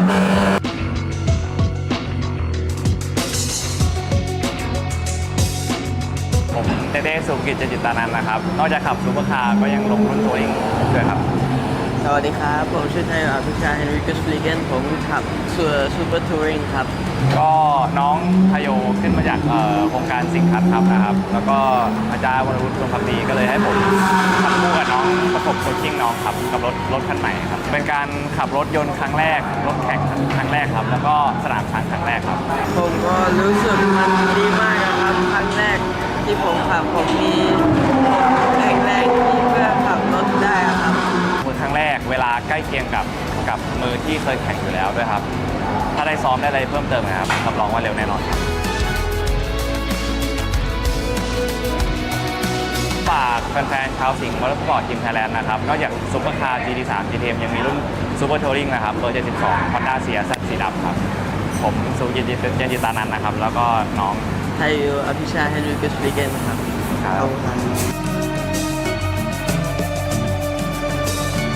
พวกเรานะครับขับในรถหมายเลข 25 ครับในรุ่นซูเปอร์ทัวริงครับผมในรายการ Thailand Super Series ครับปีนี้เราก็ได้เปลี่ยนเครื่องใหม่นะครับเป็นเครื่อง NR ก่อนหน้านี้ใช้เครื่อง NZ ก็อยู่ในขั้นตอนพัฒนาอยู่ก็ถือว่าใช้ได้ครับลองดูว่าจะเป็นยังไงครับก็ปีที่แล้วเน็กซี่ขับคนเดียวนะครับแล้วก็ปีนี้มีพี่ณดลมาช่วยขับด้วยก็เราทั้งคู่จะทำให้ดีที่สุดครับผมตอนนี้ก็อยู่ในช่วงอย่างที่พี่ดลบอกครับช่วงเปลี่ยนรหัสเครื่องครับก็อยู่ในช่วงวิจัยให้กับทางรถใช่พัฒนารถเซตติ้งแล้วก็ตัวเครื่องก็พัฒนาให้กับทาง Toyota Motor Asia ครับผมได้พัฒนากับเครื่องรหัสการตลาดตัวนี้นะครับก็หวังว่าพวกเราจะขึ้นโพเดียมให้ได้ครับผมก็ฝากแฟนๆเชียร์ด้วยนะครับ Super Touring หมายเลข 25 แล้วก็หมายเลข 51 นะครับใช้รถ Yaris Active ขับโดยน้องไอตันครับผม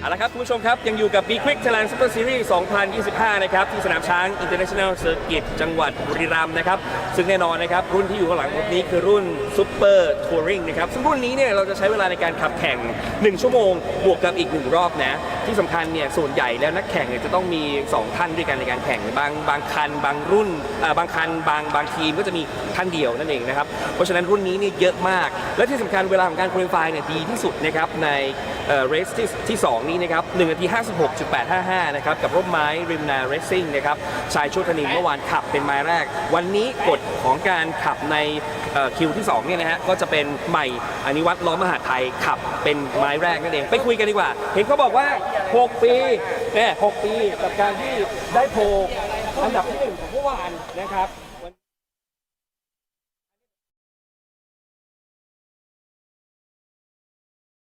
เป็นยังไงบ้างก็เลยได้ออกสตาร์ทแรกก็ดีใจครับแล้วก็ตื่นเต้นที่ได้ไปหยุดโอ้แล้วก็เป็นปรากฏ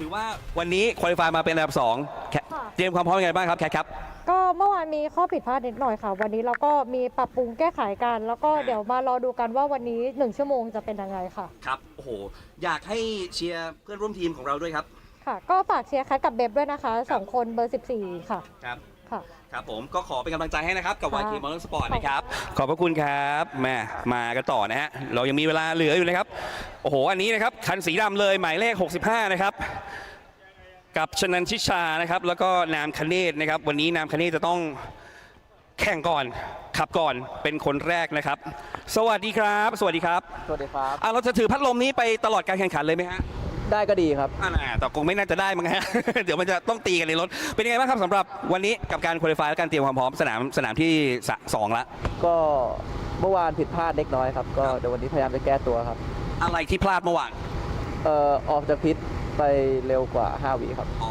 ก็เลยถูกปรับนิดนึง ใช่ครับ ครับผมสนามนี้กับสนามบางแสนเป็นยังไงบ้าง บางแสนยังไม่เคยขับเลยครับ ครับ ยังไม่เคยไปเลย เอาแน่นอน เดี๋ยวไปแล้วจะต้องมีความรู้สึกว่าเป็นเรื่องที่ใหม่สำหรับการแข่ง ใช่ ถูกไหมฮะ เพราะมันเป็นสตรีทเซอร์กิตแต่เราก็ต้องมีความรู้สึกคาดคะเนไว้ก่อน ว่าถ้าเป็นสตรีทเซอร์กิตแบบเนี้ยการเตรียมความพร้อมมันก็จะแตกต่างจากการแข่งขันสนามเซอร์กิตปกติทั่วไป ใช่ครับ แน่นอนอยู่แล้วครับ ครับเอาละฮะ อยากให้ฝากถึงแฟนๆหน่อยครับ ก็ฝากเชียร์ทีมอินเซมอเตอร์สปอร์ตบายซิกด้วยนะครับ เบอร์ 65 ครับซูเปอร์ทัวริงครับ ครับ ขอบพระคุณครับ ก็ขอเป็นกำลังใจให้นะครับ กับนักแข่งทุกท่านนะครับ คุณผู้ชม 1 ชั่วโมงกับอีก 1 รอบเต็มๆนะครับสำหรับรุ่นของซูเปอร์ทัวริงใครจะเป็นแชมป์ในสนามนี้ติดตามกันให้ดีกับ B-Quik Thailand Super Series 2025 ครับ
Well, welcome back, ladies and gentlemen. Our last race this morning before we step away for the lunch break, and it is going to be the 1 hour duration Super Touring category. Yesterday, Reese, were just saying off air, domination by the CRZs. Yeah, it was indeed domination by the CRZs, but an opportunity to fight back here today for everyone else in the field. That Mazda ran well yesterday until unfortunately it conked out.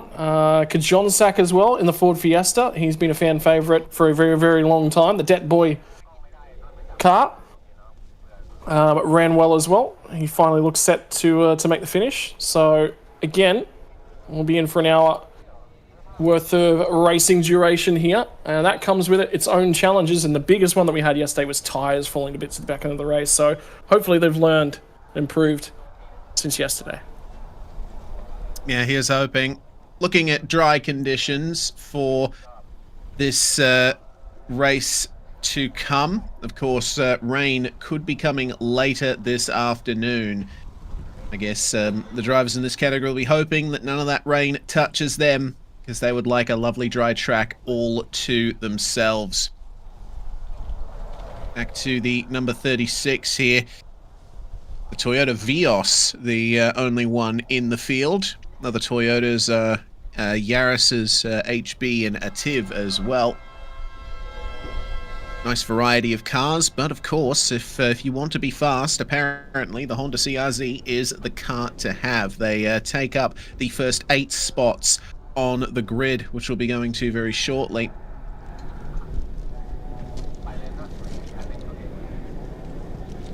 Now we sit back in, we enjoy the back end of the grid.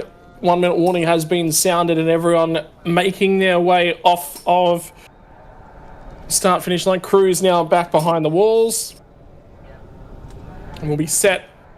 There's still some work going on down the back. You saw the marshal actually gesturing, so that was just ahead of the 94 machine, so it would potentially be the 98 of Bank Rwisen, and that is the Bank and Friend Honda CR-Z.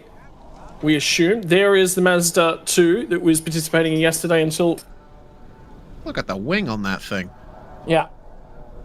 Does that not remind you of? Yeah, I'm going to show the era that we all grew up in, but does that not remind you of the Need for Speed Underground days? Yes, certainly does. Oh my goodness, the track temperature. Wow, 41 degrees Celsius. That's pretty toasty.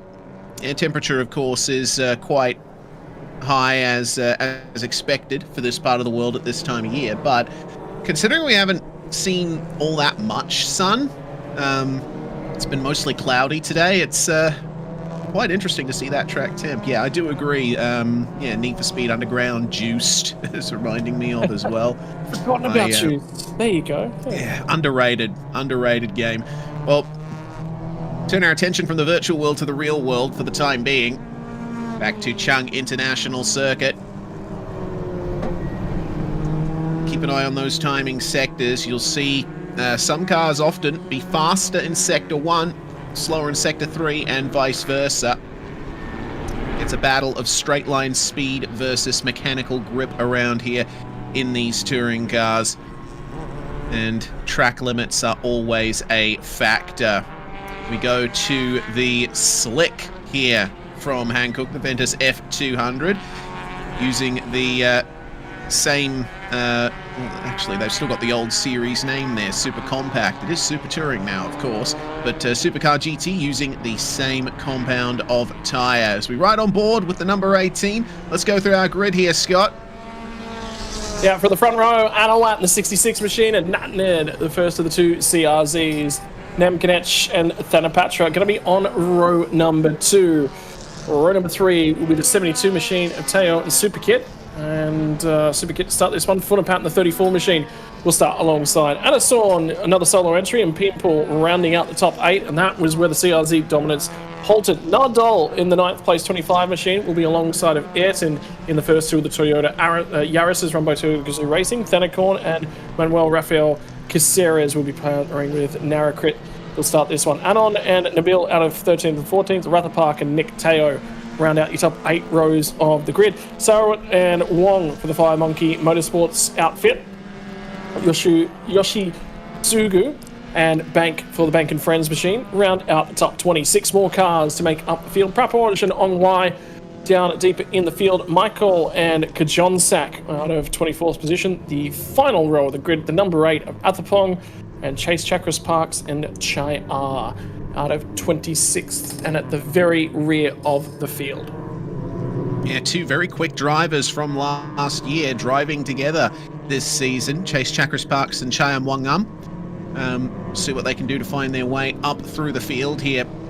driving the CRZ, of course, which is the solid car of choice in this category, it seems. Coming around the formation lap, ending in just a few moments. There's the safety car pulling into the pit lane. Time for the rolling start here, Scott. That it will be 2x2 formation into the final corner. Here comes your Super Touring for the final time for weekend number 1 of the 2025 calendar. Who is going to look after their tyres? Because I have a feeling that's what it's going to be, what we'll be talking about at the back end. And the timer has now started. Here comes the launcher. Watch them fan out on the run down to turn number 1. The inside of the front row, which I believe will be Nat Ned, will lead us down into turn 1 of the 14 machine. They'll get their way in. And here we go, ladies and gentlemen. Look at the feed into the background as well. Kajonsak nearly gets touched to the rear end as he makes his way through turn number 1. And the Mazda 2 currently sitting right at the back end of the field. Looks like we have lost one of our cars with the 8 machine of Athapong. Will not take the start for the TP Key Racing outfit. Mazda already trying to make up positions here, as it looks like Chaya has found his way up into the edge of the top 20 on board with the number 18. That's Anon Rodpraset. They're sitting in at 12th place, and what a battle it is in front of him coming into turn 4. Let's see if he can take advantage of the door to the inside, which is unfortunately shut as soon as he gets to the apex. Well, that will be. And now they'll all fire their way down into turn number 5.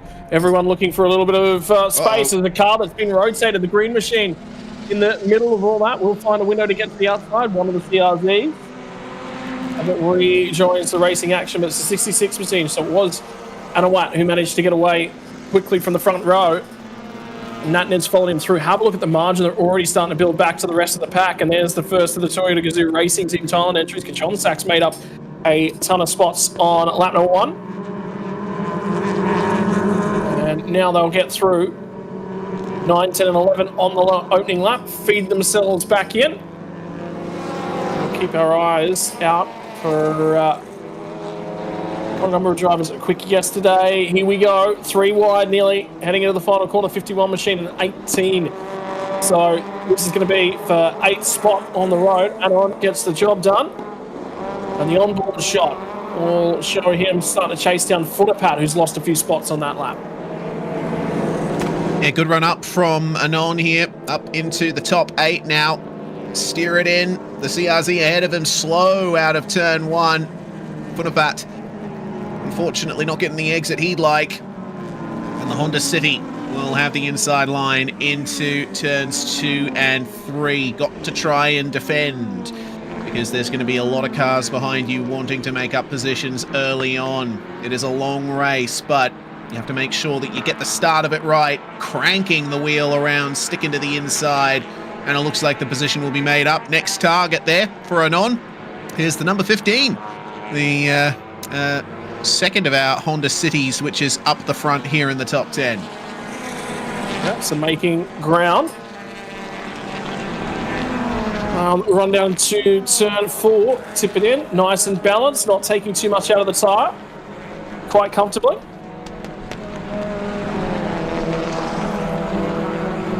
Now it'll look to be nice and balanced. Fastest lap on that first lap was by the 66 machine and race leader, New Purple, sector 1 and 2. So again, reminder, don't take too much out of those tyres. Need something to work with at the back end of the race. And there is the 18 machine chasing down the 15.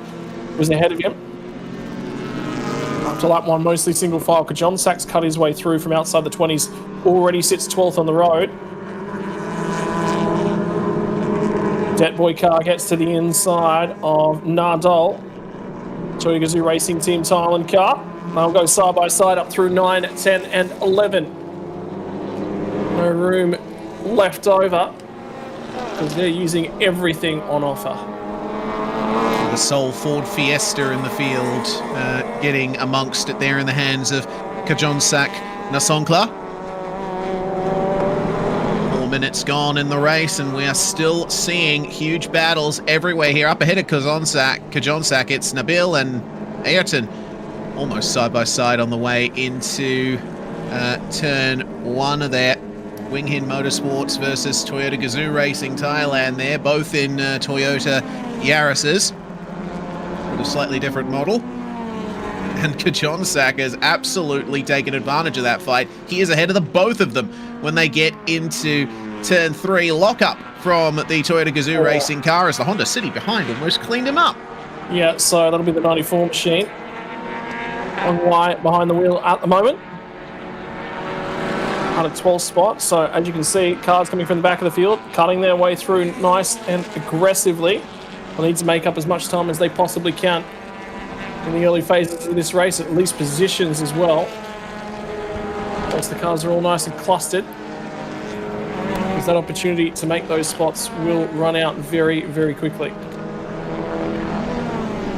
Incident at turn 5 that we saw on lap 1. Race controllers decided no further action on that. And getting confirmation of the pit window going to be opening at 11:43 local time and 37 seconds. And we're just going up to 11:24, 11:25 at the moment. So not that far away from the pit window opening. Have to wait another 20 minutes or so.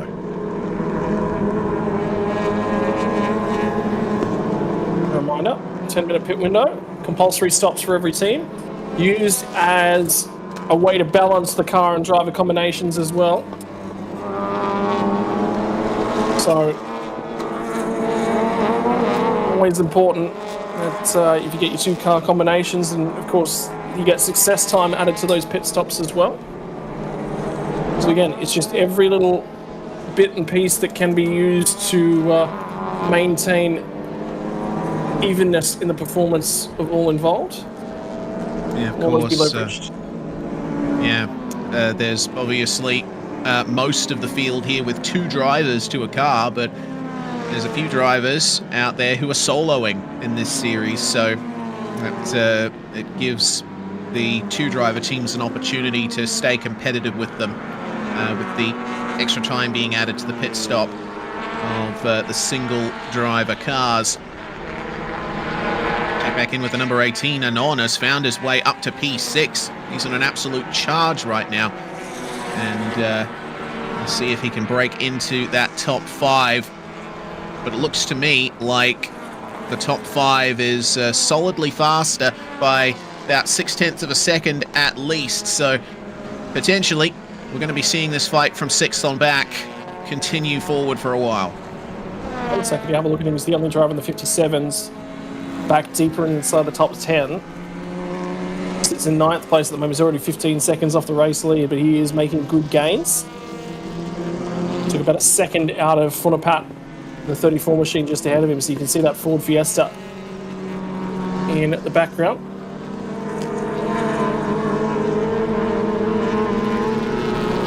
Great times from Kajonsak. Looking at his lap times here, he is setting 1:57 flats. That is insane pace from the Fiesta, and that's over a second faster than the next 2 cars up ahead. Throw in Anon there too, 0.9 of a second faster, 0.6 of a second faster than the 5th place car, number 65, with Namkanech at the wheels. So keep an eye out for the number 4 Ford Fiesta. It's looking rapid right now. It is. Now making time up, moves his way up to 8th place as they get through Sector 1. So I think we might have had an issue for one of the drivers. I think the 72 entries dropping on the field were not registering a time for it in Sector 1. Well, that's it on screen right there. Transponder problem. Transponder issue, so go ahead and ignore that one. I was keeping an eye on that and just looking and going, hang on. Always good when the cameras confirm what the timing screen does not. Already our first warning for track limits coming our way from the 94 machine, which is on wide out of 13th spot at the moment. And that is the Honda City for next cross RMR Motorsport.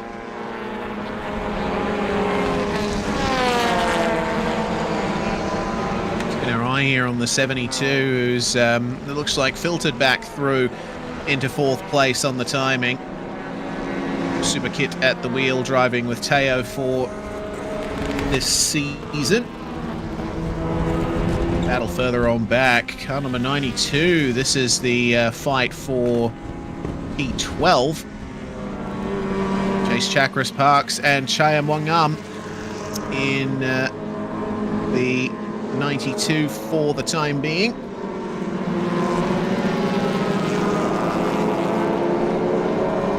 Making up some good time on Norat and Nadol at the wheel of the Toyota there. Did I see a car off to the side of the screen there, or was that a fence? It's Kajonsak. It's Kajonsak. Oh, dear. Unfortunately, we've seen this from that car a number of times before, so that's not the first time we've seen that issue, which is unfortunate. Oh, no. He's coming into the pits. Yeah, I'd say his race might be done. He might get back out there, but that is not inside the pit lane window, so issues for that car will have to be served on pit stop, but might have been issues with the steering for that car. So one of the wheels was pointing outside of the bodywork, which is apparent. That's what we're being told. Not ideal for navigating an automobile around a racing circuit. Such a shame, because Fiesta looked so fast here in these early stages. And I think if Kajonsak had kept that pace up, he'd be challenging for the lead by the halfway mark. Obviously not taking into account tyre degradation and the like. But we will get no answer as to whether or not he'll be able to do that. Still in pit lane as we speak. Some issues being sorted out by the team. Check back up to the top three for now, and then the battle for fourth just behind. Superkit and Namkanech. Honda CRZs looking stable and fast around Chung International Circuit today.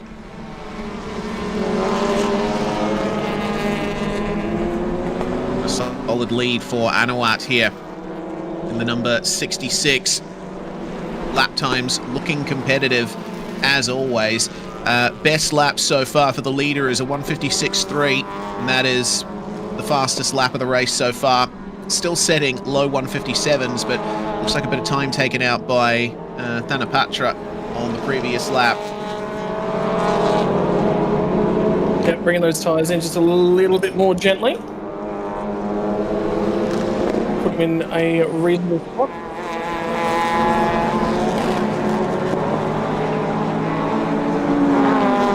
Superkit losing a bit of time to Namkanech on this lap in the battle for fourth. Looks like about 0.6 of a second slower on the previous lap, so not entirely sure what went wrong for them there. But our number 65 is looking faster for the moment. This is the battle for seventh, and the 8th place car, the 22 red machine, under pressure from Nabil Aslan, who is the first here of our non-Honda machines.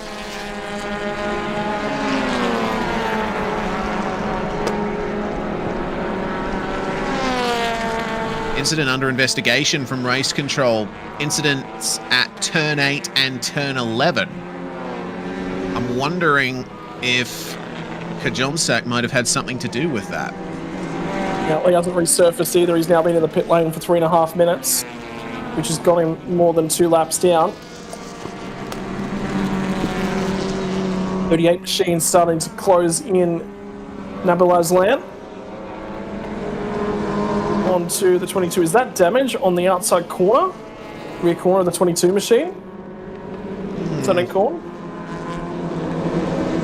Potentially. I'm going to wait for the next opportunity to look at the rear end of that thing.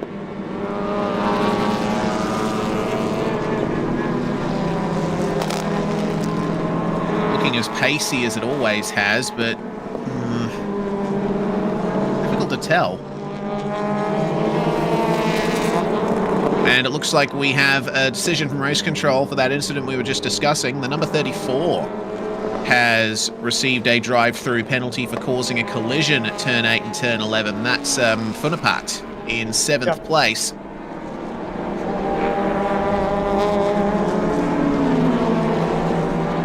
Well, that'll at least start to explain some of the issues that have gone on, but that still leaves us with. I think that creates more questions than it answers, really. Yeah, yeah.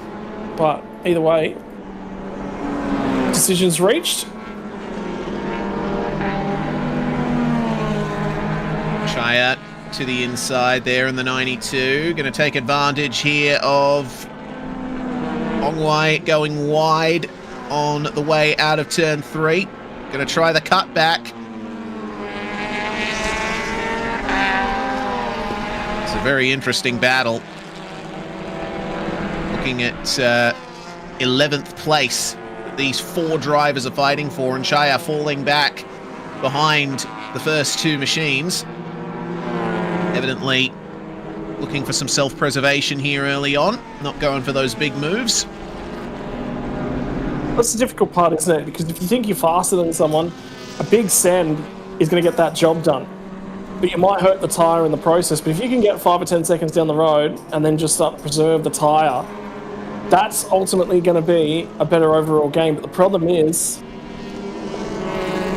how much life you do take out of the tyre, and he'll switch back to the outside and look for that little bit of a run. But certainly the cork in this little battle pack is going to be Nadal. Continues to park it on the apex, straight to the pit lane, the 34 machine. He'll serve his drive-through penalty this time. Black and white flag as well for this car, number 14, for exceeding track limits, has dropped off the back of the 55, well ahead of the 65 as well.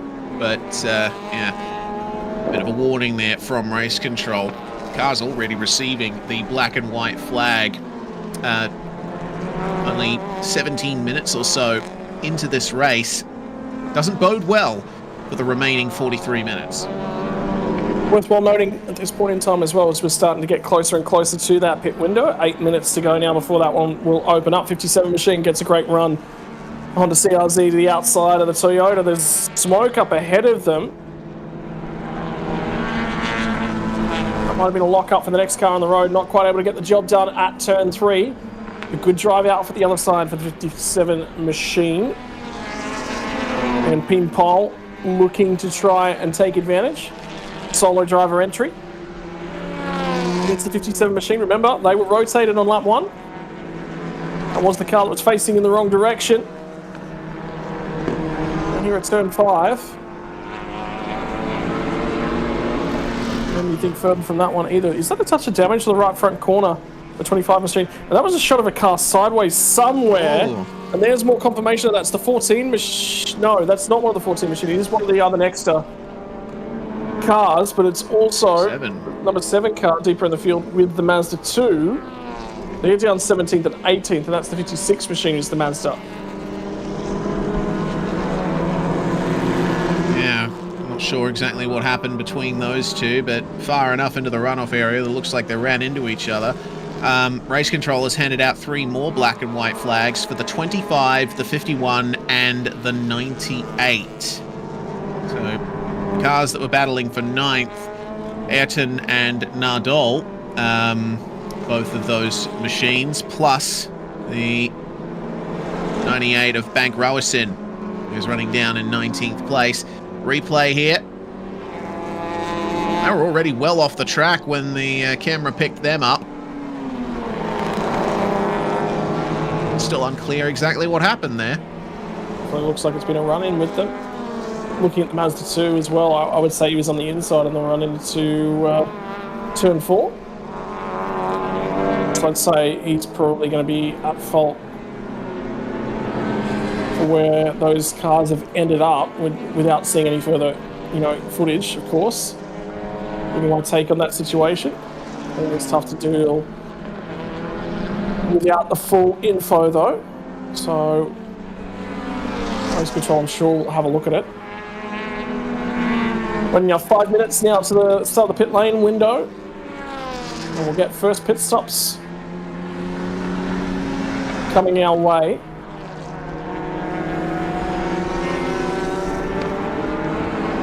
Bank and friend car of Bank Rawasin now under pressure from the 31.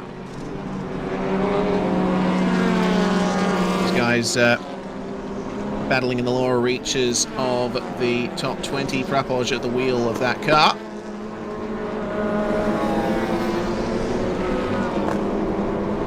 The 16 machine.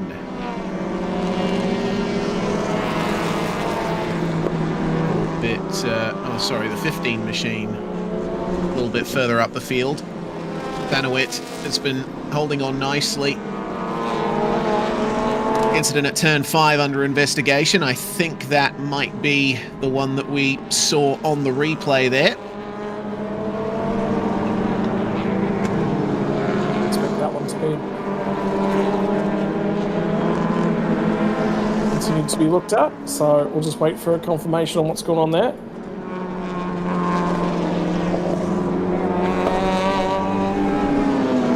In the meantime, it's a little bit stagnant. Just watching, I'm waiting for that 25 machine to feel like they're going to continue to be a focus realistically of where a lot of this racing action is, because there was a queue of cars, a slew of them just lining up, trying to put pressure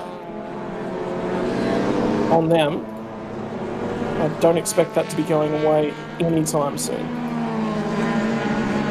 Confirmation from race control of a 15-second time penalty for car number 7, Anusorn, down in P17 for causing a collision at turn 5. Potentially, that is what ended up involving the 56 Mazda 2 and the CRZ in the runoff area. Potentially what we saw on the replay was the aftermath of that incident. 66 continuing to lead the way here and setting the pace at the front of the field. For now, the only car setting times under 1 minute and 57 seconds. Holding on nicely to a 3.6 second gap to the second place car with Thanapatra at the wheel. Yeah, they're doing a great job in that car, aren't they? The big key is continuing to maintain that pace. That's what you need in these hour-long races. You go out there and you set blistering laps, but you're only good for a couple laps worth. Well, that's not going to hang on to the speed at the front end of the field. That 66 machine, worthwhile noting, they will have the longest pit stop come after the race win yesterday. And compensation times continuing on as they were last year. 15 seconds for a race win, 10 seconds for P2, 5 seconds for P3. The number 7 car that involved itself in that issue, Anusorn, will have the second longest pit stop of the lot of them at 1 minute and 44 seconds. But that's going to have a time penalty added to that one as well. Yeah, that 15-second time penalty that we were talking about before will be added to the pit stop for the number 7. The little Mazda 2 with the massive rear wing finding its way forward further, chasing down car number 39. Now, lap times between these two definitely in the favor of Michael here at the wheel of the Mazda, setting a 1 minute 59 on the last lap. Compare that to nearly 2 minutes and 2 seconds for the car with Nick Teo at the wheel currently in the battle for 15th place. And you see that Michael is seriously catching up to him now, 2 seconds a lap faster. More black and white flags for exceeding track limits have just come in. Car number 34, Gunapat, in 14th. Number 59, down in 23rd place. And the number 66, the leader of the race. That's important. Let's keep an eye on for that one. And the 57 machine, after its issues earlier on, finds an escape road and will not be finishing this race, pulls off to the side. Don't often get to see the access roads on the interior of a racetrack. Getting an opportunity to see them there. Yeah. Didn't see any damage out of that shot. So that's a curious one. No smoke coming out of anywhere. A very odd issue there for Pinpole. I've got to wonder what exactly went wrong on the car. maybe it's a steering suspension issue. I mean, you know, when you're sitting in a car driving at full speed around a circuit, you're massively in tune to everything that's going on with the car. If something doesn't feel right, usually is a sign that something indeed is not right. So people electing that some extra mileage on the car, not the best course of action.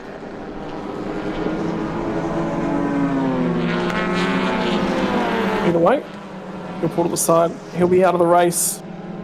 Unfortunately, pit window now does start to open. Who is going to be the first car to dive into the lane and take their compulsory pit stops? Now, with the other categories, it was the bronze-rated drivers. When we look at the Super Series, the GT cars, it was the lower-rated drivers that were starting the races on your Saturday race one of the weekend. We believe that to be the case here for Super Touring as well. Which means that effectively this would have been the faster drivers starting races today.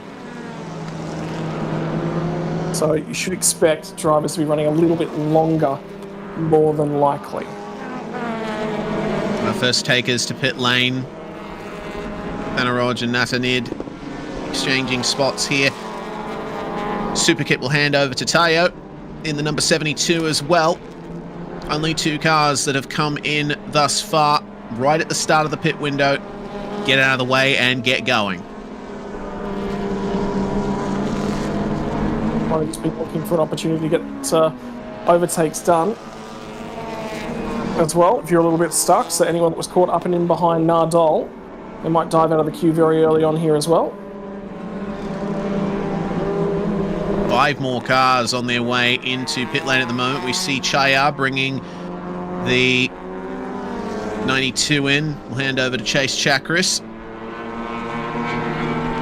We have the 94, the 34, the 56, the 39, and the 7 in the pit lane currently. Very busy. Very, very busy. So everyone dives for that lane. Pit stop complete for the 14. And Thanaroj will bring that one out. We've seen basically half the field come into the pits here at the start of the window. Question is, how will the other half of the field respond? A bit late to get off the pit limiter there in the number 14. That might cost them a little bit of time.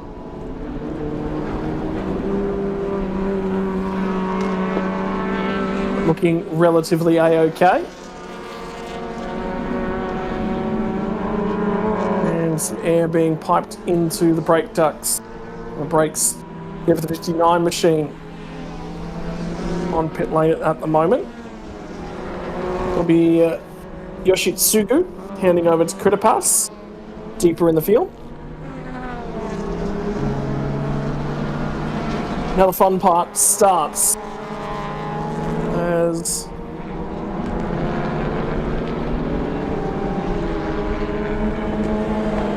we wait for the pit lane transits to kick in. There's that 56 machine, that Mazda, with the damage on its left front corner. Obviously not worth fixing in the pit stop. It hasn't really affected the pace of the car. Final car out of pit lane, the number 79. Sitpong and Sarawut sharing the car for that one. They will re-emerge in 23rd place as here's the first response. Ayrton Asdathorn bringing it in. We have the number 13 potentially coming into the pit lane as well. So it looks like our leader is actually going quite long here for this one. Yeah, about half the field now in the lane. We're actually coming up on halfway through this pit stop cycle as well. So the window will close in 5 minutes and 50 seconds or so. Remember, you've got to be in the lane before that one closes. Once you're in the lane, you can continue transiting through the lane to complete that stop. Will count. But yeah, you must hit that pit lane line before the sign comes out at the end of pit lane to say, hey, this is a cycle opening and closing.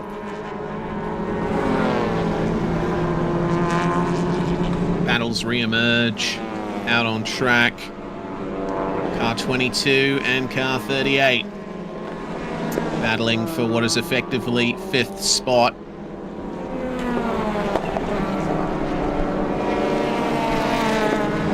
Out for the number 51 as well. Astor Thorne completing his extended pit stop time. And into the lane, looks like it's coming. The cars that we just saw battling out on screen. 22 in the lane, 38 in the lane as well. So it looks like that's just going to leave our current top 3 yet to make a visit to pit lane. I think we're still waiting on the 25 machine and a few others. Yes, we are. So but we're up to more like 2/3 of the field now into the lane. A little bit of air being drained out of the tyres as they come up to temperature and pressure. You can take some pressure out. The big key is you don't let them below minimum tyre pressure. There's some damage on that car as well. We just saw. Here comes more drivers to the lane. 36 machine now in. I think that might have been the 31 just in behind him. Yeah, it looks like Bank Rowasin continuing to stay out here. It looks like the 55 has made its way into the lane as well. Driver change for car number 36.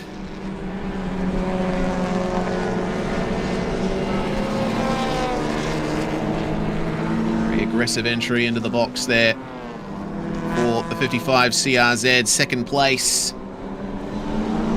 And battling with the 65 for the last 2 spots on the podium.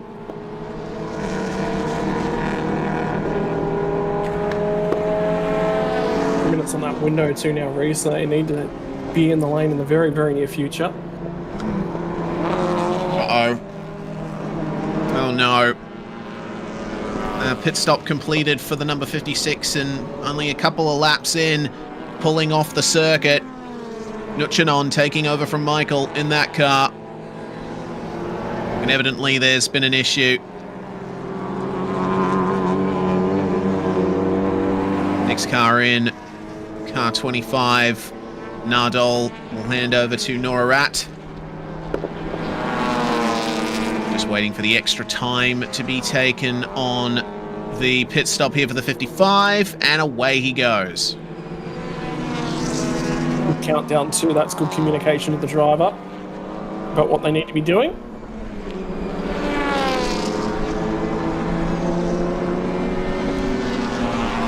Means the driver's fully aware of when they're going to be pulling away. 15 machine now into the pit lane for their final stop.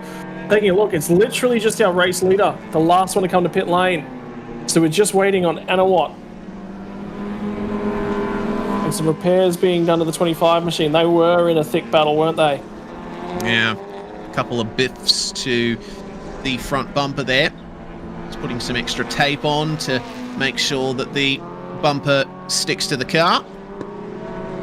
Bank Rowasin finally coming into the pit lane as well. He's one of the drivers who is going to need a little bit longer on the pit stop time to satisfy the regulations.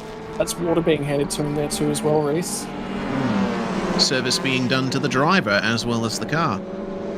Most important. Race leader, this one, now in the lane. Right, everyone's got their stops done.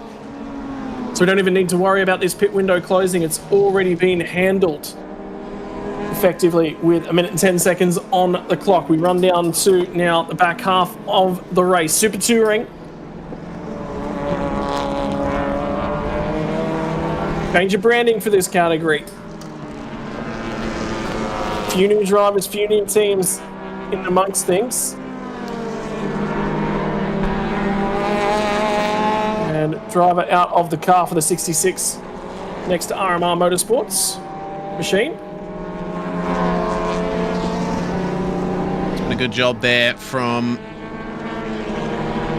what they're in the lead of the race so far, wishing his co-driver all the best as they get ready to leave the lane. Number 14 out there now in third place.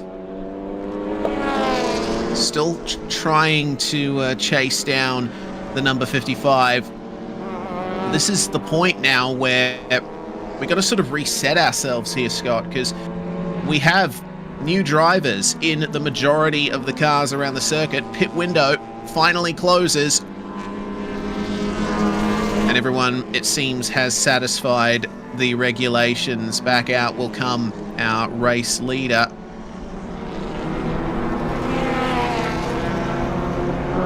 Well, as usual, Reese have satisfied the regulations for getting into the pit lane in time. The question mark that will be raised about whether or not they've done enough time in the pit lane.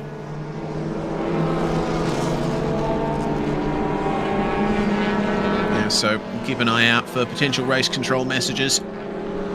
See if anyone is not satisfied those minimum times. I'm seeing a 1 minute 28 second pit stop for the 79 machine. 1 minute 29 for the Gazoo Racing Team Thailand entries, which was actually the 25 machine. And that concerns me a fraction. But race control will go to work now, checking out those times, making sure that everything is to spec. But we have confirmation and the updates about what our race looks like post pit stop. The 55 machine was quick yesterday, and tyre failures, unfortunately, for the M&M Racing team in their new colours was what cost them a result at the end. Today, they are back with the same level of speed they showed yesterday. And confirmation from race control, pit stop times are under investigation. Yeah, no particular car. But we do see that there is one car that was under 1 minute 30 in the pits, and that was... so the number 25 is likely to be one of the cars under investigation there. Quicker by a second than they should have been. And 1 minute 28 seconds for the number 79 machine. So potentially we can expect penalties to come in for those cars. Yeah. Okay, we're hearing that the 79 is okay, but the 25 is not. So Nardole handed over to Norat, and unfortunately the car was released a bit too early there. Yep, that's going to be frustrating. But that's why you do your homework, that's why you do your planning, and that's why you do your preparations. Have missed it fractionally. Such a painful penalty that's come in as well for the 25. A 1 second stop and go. You know, that's got to be one of the most frustrating things to hear as a driver. You've come back out, you're getting ready to get into the rhythm of your race and bring the car home, and then you have to come into the pits, tour around at pit speed limit, stop in the box for just a single second, and then lose even more time touring back out of pit lane. That's going to be disastrous there for the 25. Well, they're in 8th spot at the moment. They are going to fall well outside the top 10, you would assume, because that transit through pit lane's at least going to cost them 30 seconds or so. And Chicha running in a great spot now for the 65 machine. Don't forget yesterday's race win at the 66. Longest pit lane time due to the success penalty.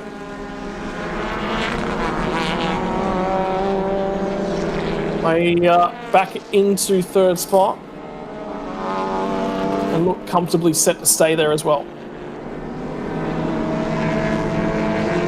Quite comfortable indeed. And I understand why the 66 left it so late to come into the pits. They were the last car, actually, or one of the last cars to take the compulsory stop in the window. I'm going to try and stay out there at max speed as long as you can and sort of minimize the pain that you'd have to take in the pits. Well, now They are a mere 2 seconds behind the second place car from what I can see. So, a lot of potential for a battle to the end there. Back to the number 18 then. 5th place, Anon Rodprasset, soloing this race. Has got Verovic now chasing him down. And pretty close on lap time, so I think this is going to require some heroic driving from the 22 to catch up.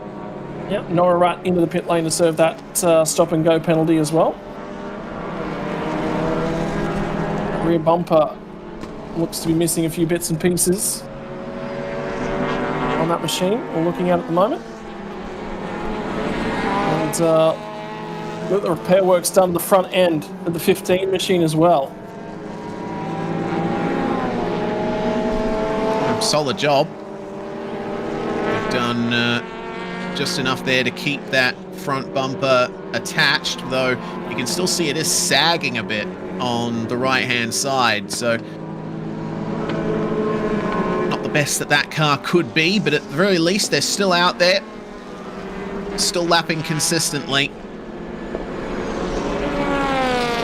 And they could stand a chance of gaining another position if they can somehow make up the 13 seconds that they have to make up to Bank Rawasin ahead. That'll be the big ask that they've got to try and do. Under 20 minutes left to go now, so final third of the race. Oh, the 22, who we just see on screen here, they've just received a black and white flag for exceeding track limits. A little bit of trouble for them as they were passed by Nabil Aslan on this lap.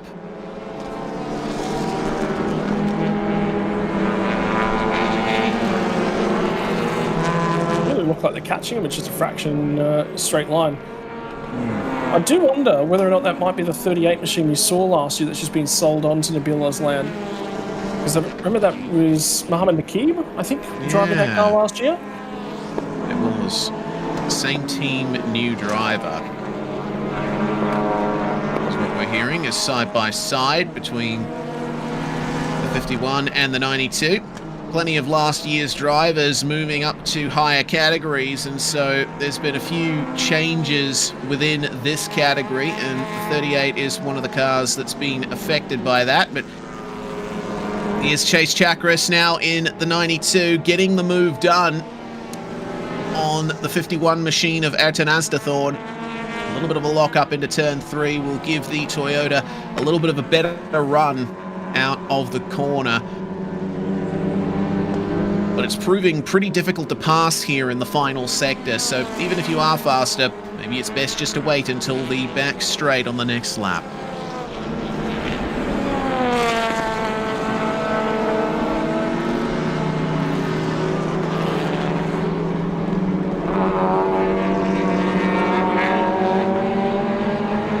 I like hearing the...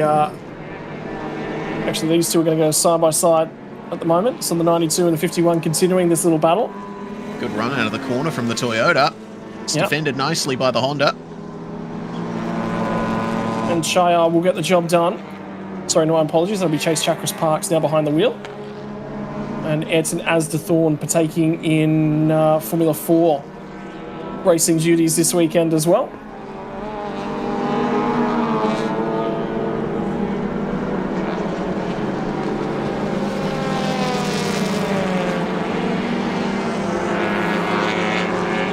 Love hearing these 4-cylinder engines.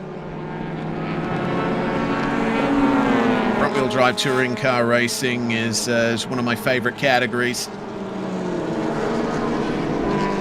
And I love the sort of, half touring car, half production car sort of nature of this series. You get that sort of wild variance in the builds of the car that you see from production car racing, with a bit more of the power and the speed of TCR and the likes. Very nice balance here in this category, and it's why it's one of my favorites here from the Thai Super Series. Number 92, meanwhile, Chase Chakras Parks at the wheel has received a black and white flag for exceeding track limits. Race control got their eye on you, Chase. Yep, keeping an eye on things. Bit of a chat going on as well out in YouTube land, Reese, as well. I want to get your thoughts on it because we're just sort of in this weird era of GT racing in the world. I mean, I don't know what you think of the Porsche Cayman in the GT4 categories, but that's been out for a very, very long time. Personally, I was a big fan. I love the BMW Z4. I just love that body shape on that car. So, of course, I was never going to be a fan of the M4s that are coming out. But BMW sort of launched that program, and it's now going quite strongly. And they've got a fair bit of life left out of those cars. But, of course, the Audis have stopped being produced, and teams sort of internationally are sort of going, okay, well, what's next? We need something. But there's been nothing really talked about out of Audi.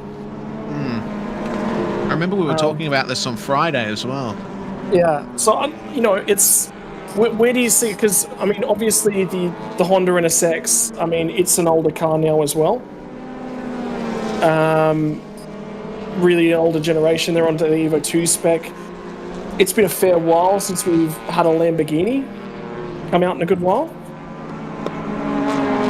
Obviously, the discussion around Toyota Supras coming out to supercars next year as well. I really do think that next generation of Toyota's top flagship supercar, it's imminent. Realistically, it's imminent. I mean, we have the new Lexus Halo car that's coming out as well. So there's potential for that to take the brunt of Toyota's racing efforts in years to come. Yeah, you're right. GT3 in a bit of a strange place at the moment, as here's the move from the number 51. Another lockup by Chase Chakras Parks there into turn 3.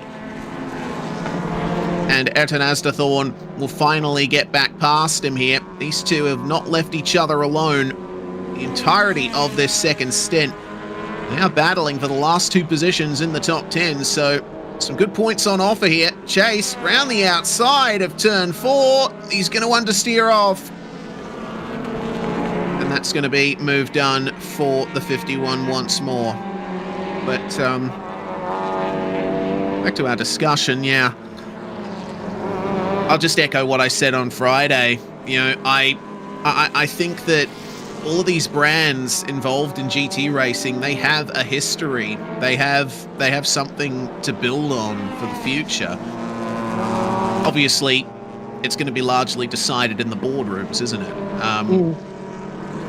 You know, Audi and Porsche both under the umbrella of the Volkswagen Group. And it's nice to have both of their big brands competing there in GT racing. You can throw Lamborghini in there as well. They're under the Volkswagen umbrella. Well, I was just thinking, do you remember the Genesis that was it Jack Brabham? Who was it that tested? It was Jackie. Was it Jackie X? It was Jackie X that tested at the Bathurst 12 Hour. He just did a couple laps in it. But Genesis is what, Hyundai's? Yes. Luxury line. Yeah, it is. There's every opportunity that we see Genesis come out because I reckon we're going to see a few holes. Audi's going nowhere. Of that, you can be confident. Lamborghini will be going nowhere, but we just need something to fill that void.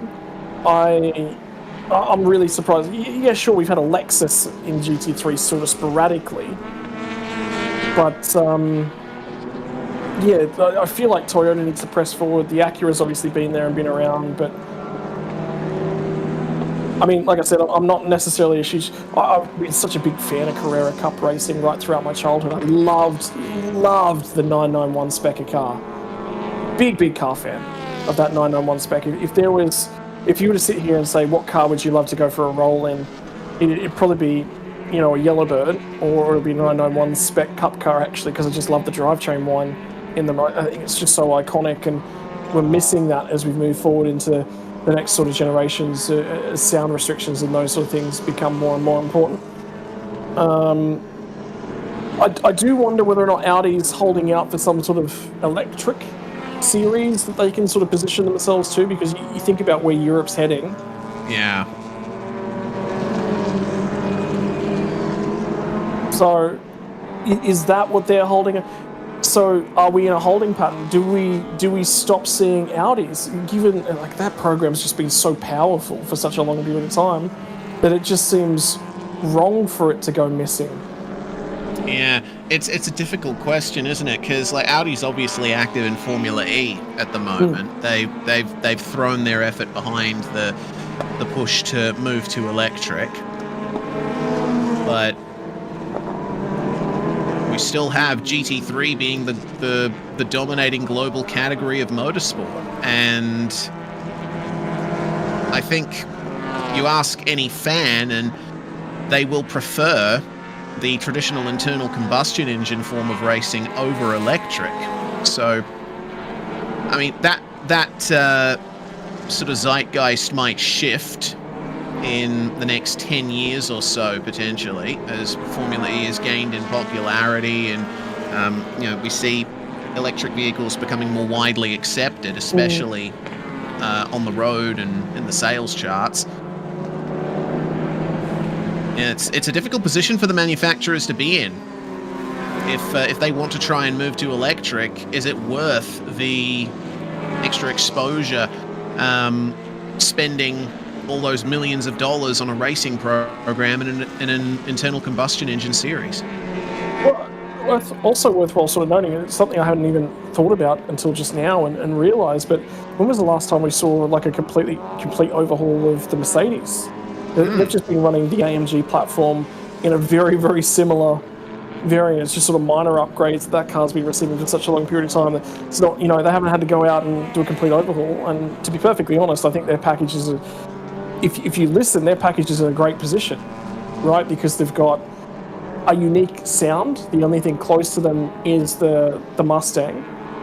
So Mustang, they're starting to challenge for that position, but they're a unique car, effectively, with just the way they are designed. The GT3 package and the category has grown with the addition of the Mustang and the Camaro. Chevy walking their way in as well. So in terms of manufacturers, it's one of the largest in the world. But is that Audi looking at that category and going, all right, well, there's now a stack of different manufacturers in that category. Do we just walk away because we're no longer needed? Or, realistically, what do they get out of being there now? They get less and less and less. Whereas historically, up until sort of the last couple of years, with that slightly smaller pool of manufacturers, they had such much larger representation. So, but it would just, I don't know. It just, unless Audi are struggling financially, you would expect them to come up with a replacement. There is something. Surely there will be something filling that void. It's just, I don't know. It just does not make sense. I guess hoping we get some news out of Audi in the near future. Race control update here. Car number 92. And is Chase Chakras Parks in 11th. He's been given a 5-second time penalty for track limits violations. Now, that's not going to harm his position. He's got 14 seconds back to the next car, but still, might have to tidy things up there. If I remember, wasn't Chase Chakras Parks one of the drivers who received the most black and white flags for track limits infringements last year? Yeah, certainly up there. I recall seeing his name up there on the ticker quite a bit.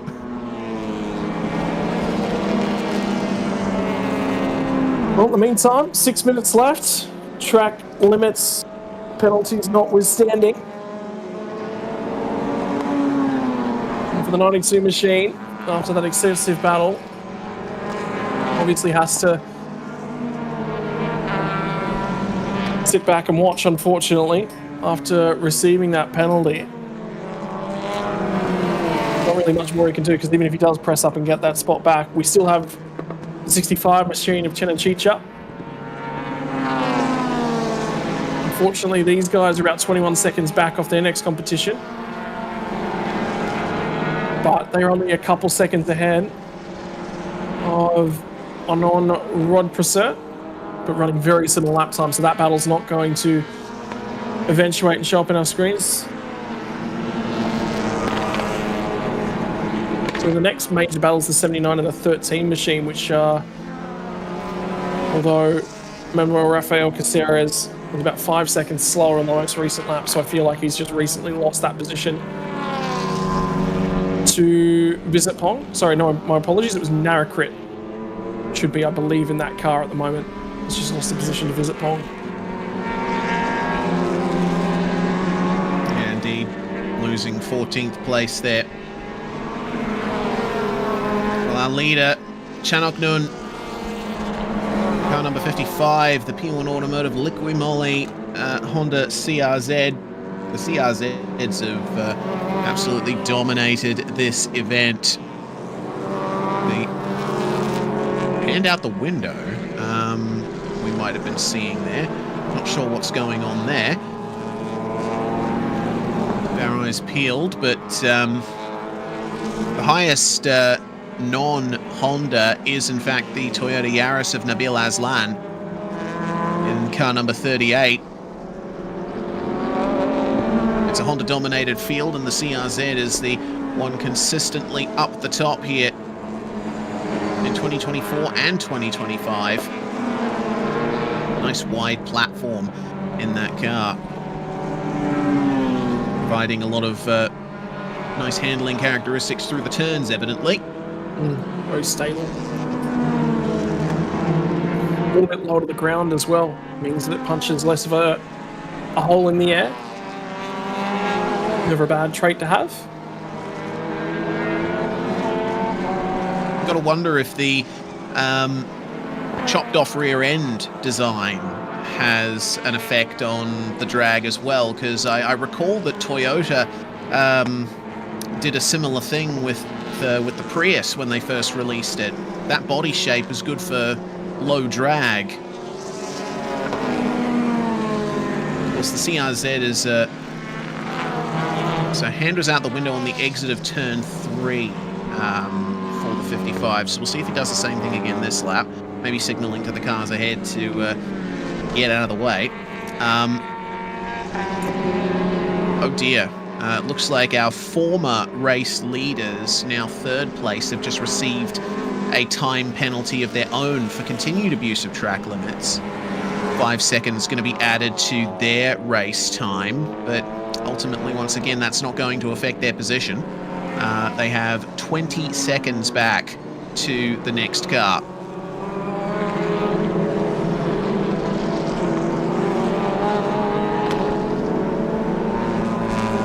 Yeah, so no real challenge on for those spots at the moment. I just feel like this race is now just everyone's just looking to try and bring it home at this point in time.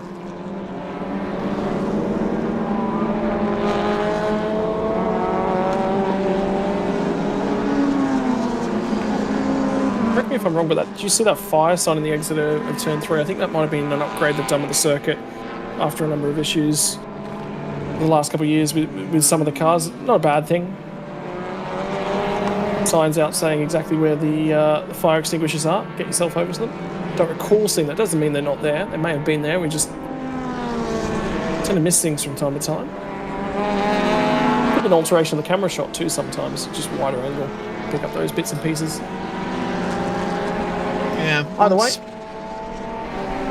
Once you start looking, it's surprising how many subtle changes there are to a racing circuit from year to year. Looks like we're about to, well, we will have our final lap beginning here with 1 minute and 23 on the clock. Actually, no, second last lap. It's an hour plus 1 lap for the race length. Good thing I reminded myself of that before I supremely embarrassed myself. It's okay. I wasn't going to embarrass you with that. I was going to subtly make mention of it, Reese. Oh, I pulled myself up in the end. Successful drive thus far from the 55, holding on to a gap of nearly 10 seconds. It couldn't go more perfect for them out of this race. Oh, there it is again. Is he maybe saying hi to the spectators? Maybe, I don't know. Wouldn't do that out of turn 3. There's no one really No. watching down over that section. So that could be a thank you, actually, to the car that's just heading through. Yes. More likely. It'd have to be. Don't know what else you would be signalling that section of the circuit.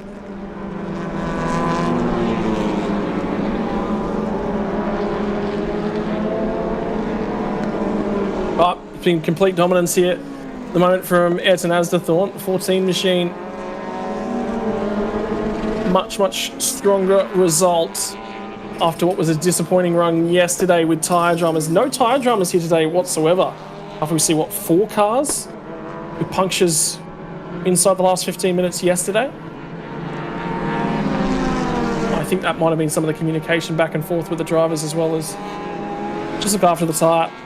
You've got a comfortable margin, particularly for this car in front at the moment. So Channicknan down to the final corner. He'll be told he has 1 more lap left to run. And with a 10-second margin, it is going to be nigh on a 10-second margin. It's going to be pretty much domination for him.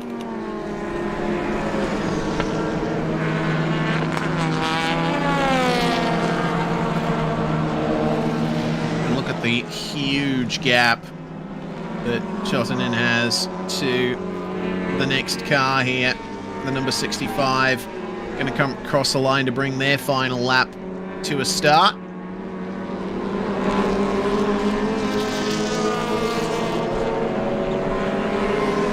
There's the 66 that also holds on to enough of a gap over the next car that track limits penalty that they have hanging there over their head is not ultimately going to affect their finishing position.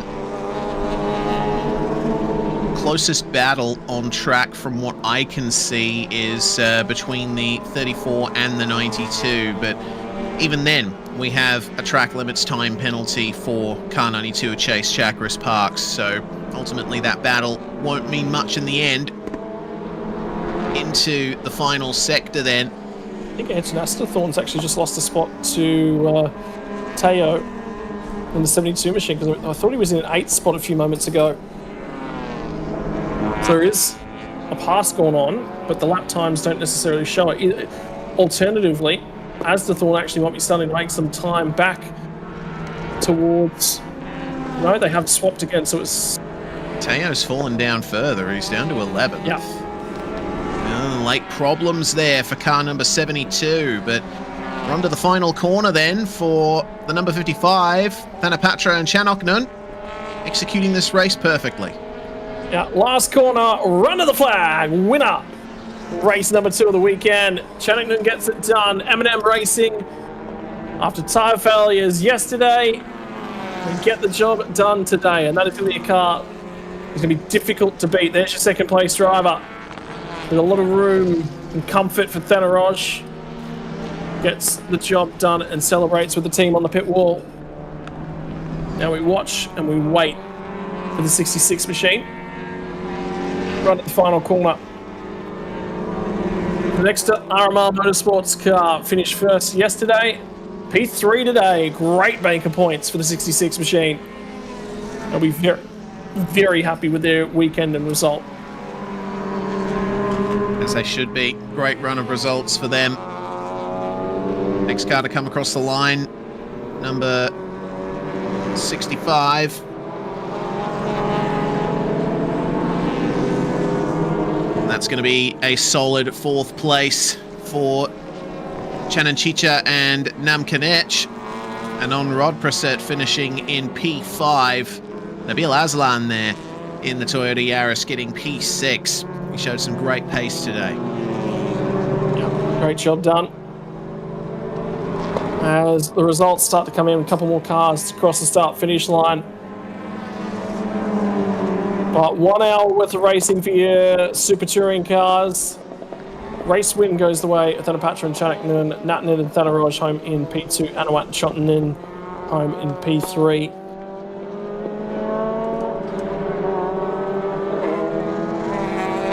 Ultimately, go on. Fastest lap time of the race, 56.313 for the third place driver. Fastest lap for your race winners at 56.647, so only a couple tenths in it. Yeah, great lap time there from Anawat and Chotanen. It was pretty hotly contested though for that fastest lap. We had a 56.6 from our ultimate race winners being their fastest time. And a few other drivers getting close to the 156 second bracket. Into the pits they come. Victory lane awaits. And I'm sure we'll be hearing from Goody in very short order here. Yeah, sure.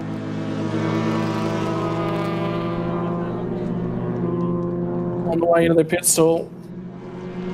Confirmation of the race win. So watch everyone feedback in the background, and it'll be time for the lunch break in just a few moments as well.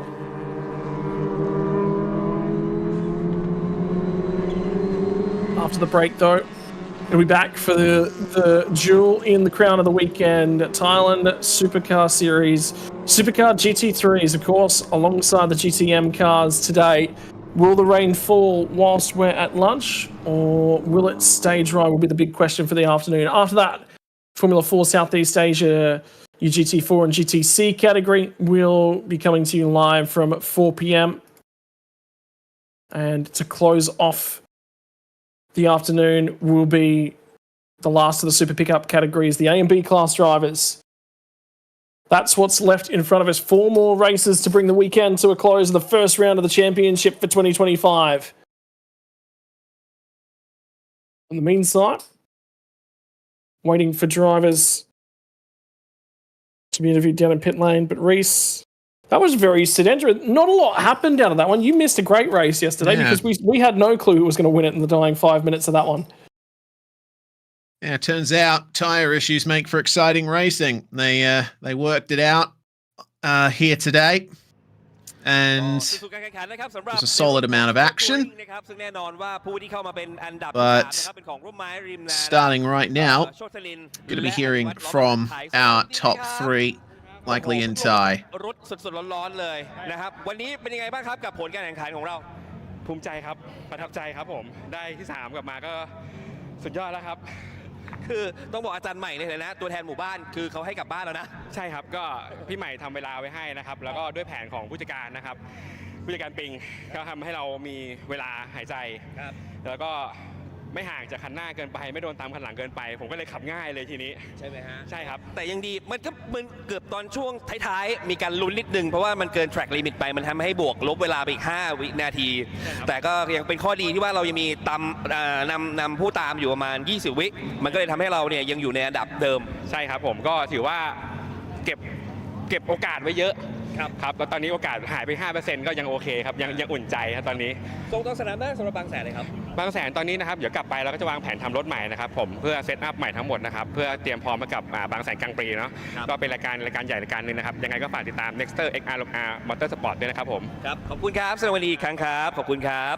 ไปต่อกันอันดับ2นะครับเป็นของ YK Motorsport ธนโรจน์ธนาสิทธิ์ธิติเกษและแคทนัทลิศลีวัฒนาวรากุลแสดงวันนี้ด้วยครับเป็นยังไงบ้างครับเอาใครก่อนดีแคทกันครับเป็นยังไงครับก็เหนื่อยดีค่ะเพิ่งมาขับเทอร์โบปีนี้ปีแรกค่ะก็มีอะไรให้พัฒนากันอีกเยอะค่ะใช่เพราะเห็นตอนที่สัมภาษณ์เบฟเนี่ยเบฟก็พูดว่าเทอร์โบกับ NA เนี่ยมันมีความแตกต่างกันอยากจะให้คนดูที่เขาไม่รู้เนี่ยว่ามันแตกต่างกันยังไงบ้างครับถ้าบอกว่า NA ขับสนุกกว่าค่ะ ง่ายๆเลยค่ะขับง่ายกว่าแล้วก็เทอร์โบก็มีอะไรให้ต้องปรับตัวอีกเยอะค่ะเพราะฉะนั้นก็ต้องลองดูก็ยากกว่าค่ะเบฟครับสนามหน้าบางแสนกลางปียังไงบ้างครับก็ต้องเตรียมตัวทำการบ้านกับรถเทอร์โบเยอะๆนะครับก็เพราะว่าบางแสนก็ยิ่งจะยากกว่านี้สำหรับเทอร์โบนะครับเป็นสตรีทเซอร์กิตด้วยเนาะมันก็อะไรก็เกิดขึ้นได้นะครับแค่ครับอยากให้ฝากถึงคนที่กำลังเชียร์ YK Motorsport ด้วยครับค่ะสนามนี้ผลงานอาจจะยังไม่ได้ที่1นะคะยังไงฝากเชียร์สนามหน้าด้วยค่ะสนามบางแสนค่ะ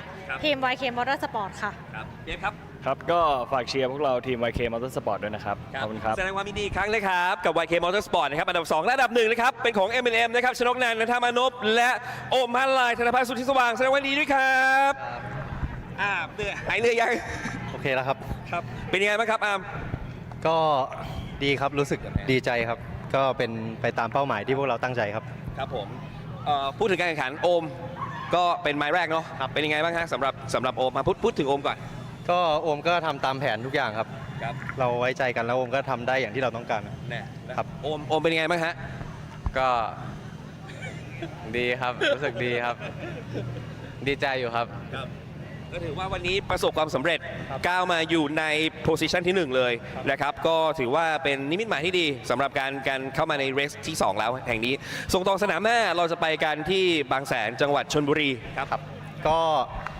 ฝากเชียร์พวกเราทีม M&M นะครับ Racing Team by Nexter and Liquid Moly แล้วก็ P1 Automotive ครับที่บางแสนครับ กำลังจะบอกคุณผู้ชมว่าอาร์มจับไมค์ผมเนี่ยมือนี่สั่นเลยนะฮะคือแบบเพิ่งออกมาจากรถนี่แบบร้อนๆเลยโอมครับ ก็ฝากเชียร์พวกเรา2คนด้วยนะครับ เบอร์ 55 ครับ รถคันสีน้ำเงินครับ ขอบคุณครับแสดงความยินดีอีกครั้งนะครับแน่นอนนะครับคุณผู้ชมกับรุ่นนี้จบลงไปแล้วนะครับแต่ยังมีความมันนะครับในรุ่นใหญ่ที่ทุกคนรอคอยติดตามกันให้ดีนะครับหลังจากที่ชมกับไฮไลท์แล้วเดี๋ยวมีกิจกรรม Hot Lap และ Pit Walk ติดตามกันให้ดีในช่วงหน้าครับ